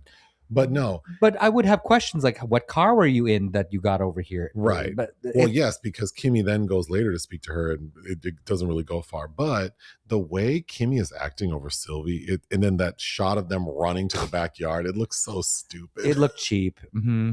We learn all those shell companies that they were laundering money through. Somehow Roy was smart enough to put those companies in Mallory's name. And somehow she was stupid enough to not know anything. So, yeah, because they're married. Like, you don't know any, like, this is what about your financials? I mean, yeah, I don't know every dollar you spend, but I mean, I would. This is what happens when you don't have laptops. Right. This is what happens when you don't have laptops. You live in a world where you're not receiving any of the information about your life that's going on around you. But this throws a kink in their plan, because if they dig too deep, it'll bring down Mallory. Mm-hmm. So they have to figure out another plan. So what does Kimmy do? She calls an emergency shareholders meeting at presumably like 10 p.m. at night. Right. So what if people don't get the email till they wake up the next day? But anyway, and as we know, if shareholders don't show up, they forfeit a percentage of their shares, which seems really extreme for missing a meeting. Like, it sure does. But I can't even call into this shit. They have a big slumber party. Of course, Mallory doesn't want to stay at the house, so she asks Officer Alex, Brian Tanaka, to take her to a hotel. But when they get in the car, it's clear that she wants to have sex with him. And she asks him, and he says, yes, he wants to do it. We don't see it. Mallory just be having sex with the people that work for her. She needs to get out in the world. I did not need that sex scene. It was very uncomfortable. When Kimmy finally does go to talk to Sylvie, and she's screaming at her, like, why did you do it? This girl says, I wanted to do it because I wanted to do it. Well, that just sounds like a dumb thing a teenager would say. But ultimately, she says, I had sex with that boy because I wanted to get our stepfather out of my head. It's meaning that he was sexually abusing her. Which, I mean, I could see that making sense, but it's just like the way Tyler Perry throws in these very serious themes amongst a bunch of nonsense is wild. New dick does not cancel out the trauma dick, okay? Well, people are chasing something. Sure. We know Roy had strippers come over to Charles' house. So we see him. You know, I shouldn't say I'm not a fan of strippers, but I don't necessarily get the appeal of strippers. And I certainly don't understand men letting these women grind on them. With all his clothes on. Right, because we see this one woman bouncing up and down on him, and then you realize, oh, she has her panties on and he has his pants on and zipped up. You know what Roy is? He's not even erect. You know or how he has a tiny little nub. I don't know. Well, Roy, I think, does too much coke to get an erection. So he's behaving like, why do I always get it confused about when you have your male dog fixed and it still wants to hump people? Neutered. When you neuter the male, spay is female. Dogs are spayed. Yeah. When you neuter your male dog and it's still grinding on people's legs, that's what Roy is. Nothing happening. But Charles interrupts him to let him know that he has a mandatory meeting at 10 a.m. and he tells the strippers to leave. And then again, Roy is so stupid. Mm-hmm. He just doesn't understand anything up until the final moments of the episode. He's just so dumb. And again, I don't understand why Charles is being so sensible. Like, we spent oh God, we spent 32 episodes with these people, and 30 of them, Charles was a erratic slut. And now all of a sudden, he's trying to explain to his brother that he could forfeit his shares. I don't know why Charles cares. If Roy forfeits his shares, Charles gets more. Roy, because they absorb them. Only talks to him in homophobic terms. Who gives, like, why does he care? But I guess with sobriety comes clarity. That's the lesson Mr. Perry is perhaps putting forth with Charles. We see Olivia call Norman. And I love the face he made when he picked up. Right. And then she's like, you can't be that mad at me if you picked up the phone. True. But all the information we get from Norman, a.k.a. Richard Lawson, is that he's going to get revenge. Sure, girl. I was expecting something to pop off later, but no. we'll get to it. Oh, my gosh. So sleepover time. There aren't enough empty bedrooms. So sexy stripper Papacito has to sleep on the couch while Varney says, I don't need anywhere to sleep because I'm staying up all night working. So we see him at the desk. Reading. Did he have a computer? Yeah, I think that Okay. It looked like that brown satchel like thing is also a laptop.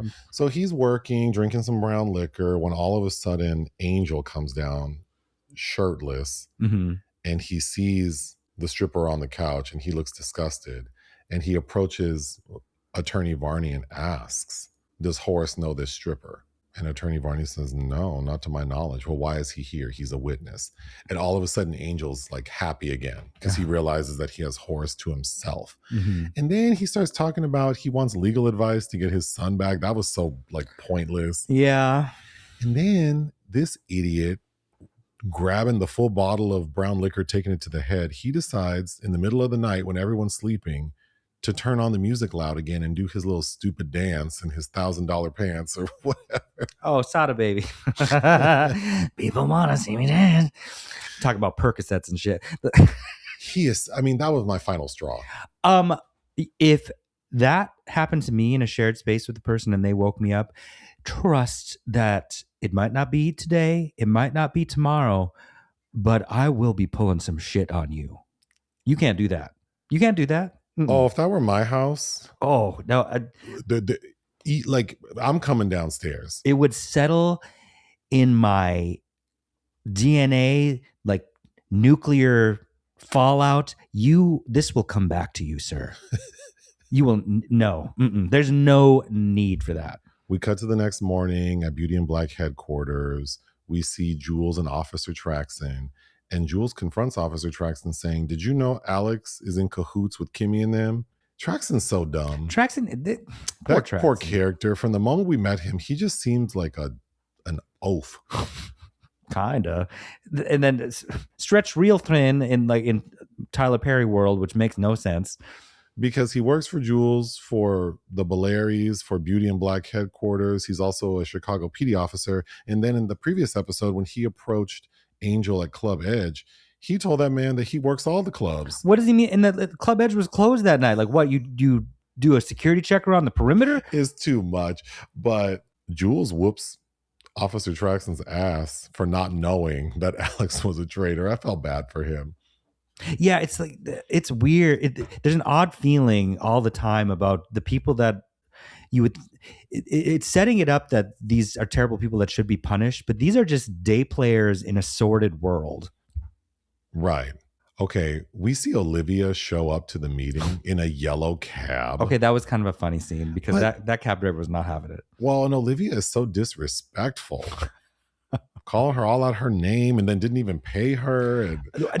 Again, there's no way. It feels dated though. It feels very dated, but again, it's just like, please, could somebody kill Miss Olivia?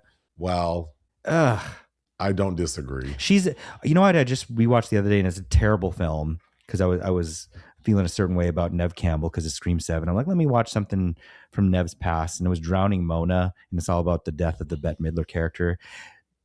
And it's not a good film. It's obnoxious and over the top in all the wrong ways. And Debbie Morgan is giving kind of that Bette Midler character in that movie. It's just like, kill her. Just kill her. So we get to the big finale of season 2, which is this mandatory board meeting. First off, we see Mallory and Kimmy join forces from their offices and walk down the hallway towards the big boardroom. I thought that looked so ridiculous. I know they were trying to serve something, but I don't know. I'm glad that these two ladies are now able to work together, but Sisters doing it for something themselves. something about the choices in these last few episodes feel like, I don't know. Yes, and with the cinematography too a little bit, but the power move of these two ladies uniting, I already referenced Mildred Pierce in an earlier recording from these episodes, but Eve Arden, Joan Crawford, Yeah, we own the that. business. Mm-hmm. So the big surprise is, guess who's back? Back again. It's Horace. He flew in from Italy looking very happy and healthy, still smoking a cigar. He had to get on the plane the moment she emailed about the board meeting. How did he get there? Well, yeah, because what's the time difference? Like 8 or 9 hours. Well, they're in Chicago, so it'd be like 7 or 8 hours. And yeah, it's a private plane. I don't know. I guess he probably did fly private, but he shows up. And then basically it's Kimmy shutting it down. She runs through. Who created that PowerPoint? I know. Of all there. But she starts going round robin. She starts with Roy and basically says, here are the results of your drug tests. And she wouldn't give me urine. I took hair samples. And this violates this part of the employee agreement. And your drug test results are indicative of someone with a serious drug addiction. So you are forced to go to rehab. And if you complete it successfully, you'd be eligible to get your shares back. Mm-hmm. Then we find out, this was a surprise. I mean, we know that he committed the crime, but Charles is under criminal investigation for the 3 missing men he cut up. When were the police called? Well, the police haven't questioned him, so I don't know how. Okay. But okay. All right. I guess maybe, well, the way this police department works in Chicago, in this Tyler Perry world, who knows? But of course, because he's under criminal investigation, he's losing his shares until he's cleared. Olivia, Debbie Morgan's character, she's in trouble for embezzling money to an offshore account. Mm-hmm. So she's going to lose shares. Canceled. Norman, Richard Lawson's character, of course, guilty of embezzling money to these shell companies, also laundering money through these other businesses, and then trafficking 94 individuals with the help of Jules. So then I was thinking 2 things. Someone better be recording this meeting, but also it goes left because Roy starts pointing fingers at Mallory. Yes, he confirms in front of the board that Mallory killed Norman's wife, and also that Attorney Varney and Charles are lovers. So the consensus is, if we're all going to go down. Mm-hmm. So for a second, I got concerned because Horace tells Kimmy, you know what? They're right. We need to just let it go. Well, but Kimmy said the night before that she likes to play chicken. So. Right. So I was like, I will say this was an effective scene because I didn't know where it was going to go. It was effective, but it feels like a weaker version of the last cap of the clutch of episodes where Kimmy got them all together. The end of part 1 of season 2 was much more effective. I agree. Because it was also the first time we saw her sort of take control. This feels like a repeat of that. We're in the same boardroom, we're getting all these people together. We're gathering the children. And the same CGI background through the high-rise windows, which looks like old school posters to me. They look so fake. So I don't know. I didn't feel the same jubilee. But the big gag to close out the season is... Horace knows that they're kind of effed because as a corporation, they're just a criminal operation. Well, when you lie down with dogs, you come up with fleas. So Horace tells everyone, we turn state's evidence. So basically meaning that they're going to be witnesses to incriminate everyone else. But when did for their own immunity? The night before? When did they do that? This morning? I don't understand how Attorney Varney organized that within the course of like 4 hours, because we see a dozen FBI agents walk in and we're told that everyone's being arrested or taken into custody, except for Kimmy, Mallory, and Horace. And then of course, Attorney Varney's not a part of anything. But yeah, that's how the episode ends, that we're presuming that everyone's being arrested. And let's not forget their products cause cancer. Okay, not one time in part 2 of season 2 did we even mention the class action lawsuit. We meant Lena's name gets dropped, but... I feel like that's kind of crazy. Of course, there are a lot of loose ends because... Well, not a lot. What are the main loose ends for season 3 that need to be realigned? lawsuit. Well, Sexy stripper and his sister. Horace's sexuality. And then Horace's sexuality. Because that's been bubbling. Brown it's been sugar. bubbling because everybody's like, Angel, Horace, so he likes young men. You know, I was thinking, why hasn't GLAAD boycotted this series? The Gay and Lesbian Alliance Against Defamation. They're so damn sensitive, and this series is so damn homophobic, and it's created by a suspected homosexual.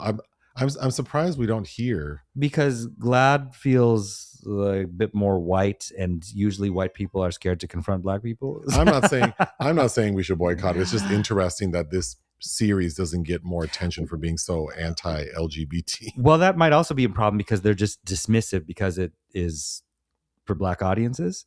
Well, primarily? I mean, I don't want to lead that boycott, and I'm not saying that it should be, but am I looking forward to season 3? Of course, it's good to see old friends, even if they're stupid.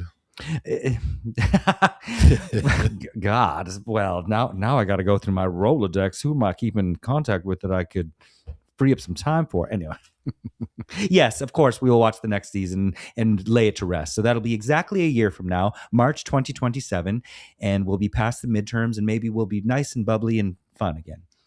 Is there anything else you'd like to say about season 2, part 2 of Tyler Perry's Beauty in Black, now streaming on Netflix? No, but I will. No. Thanks for listening. Ta-ta.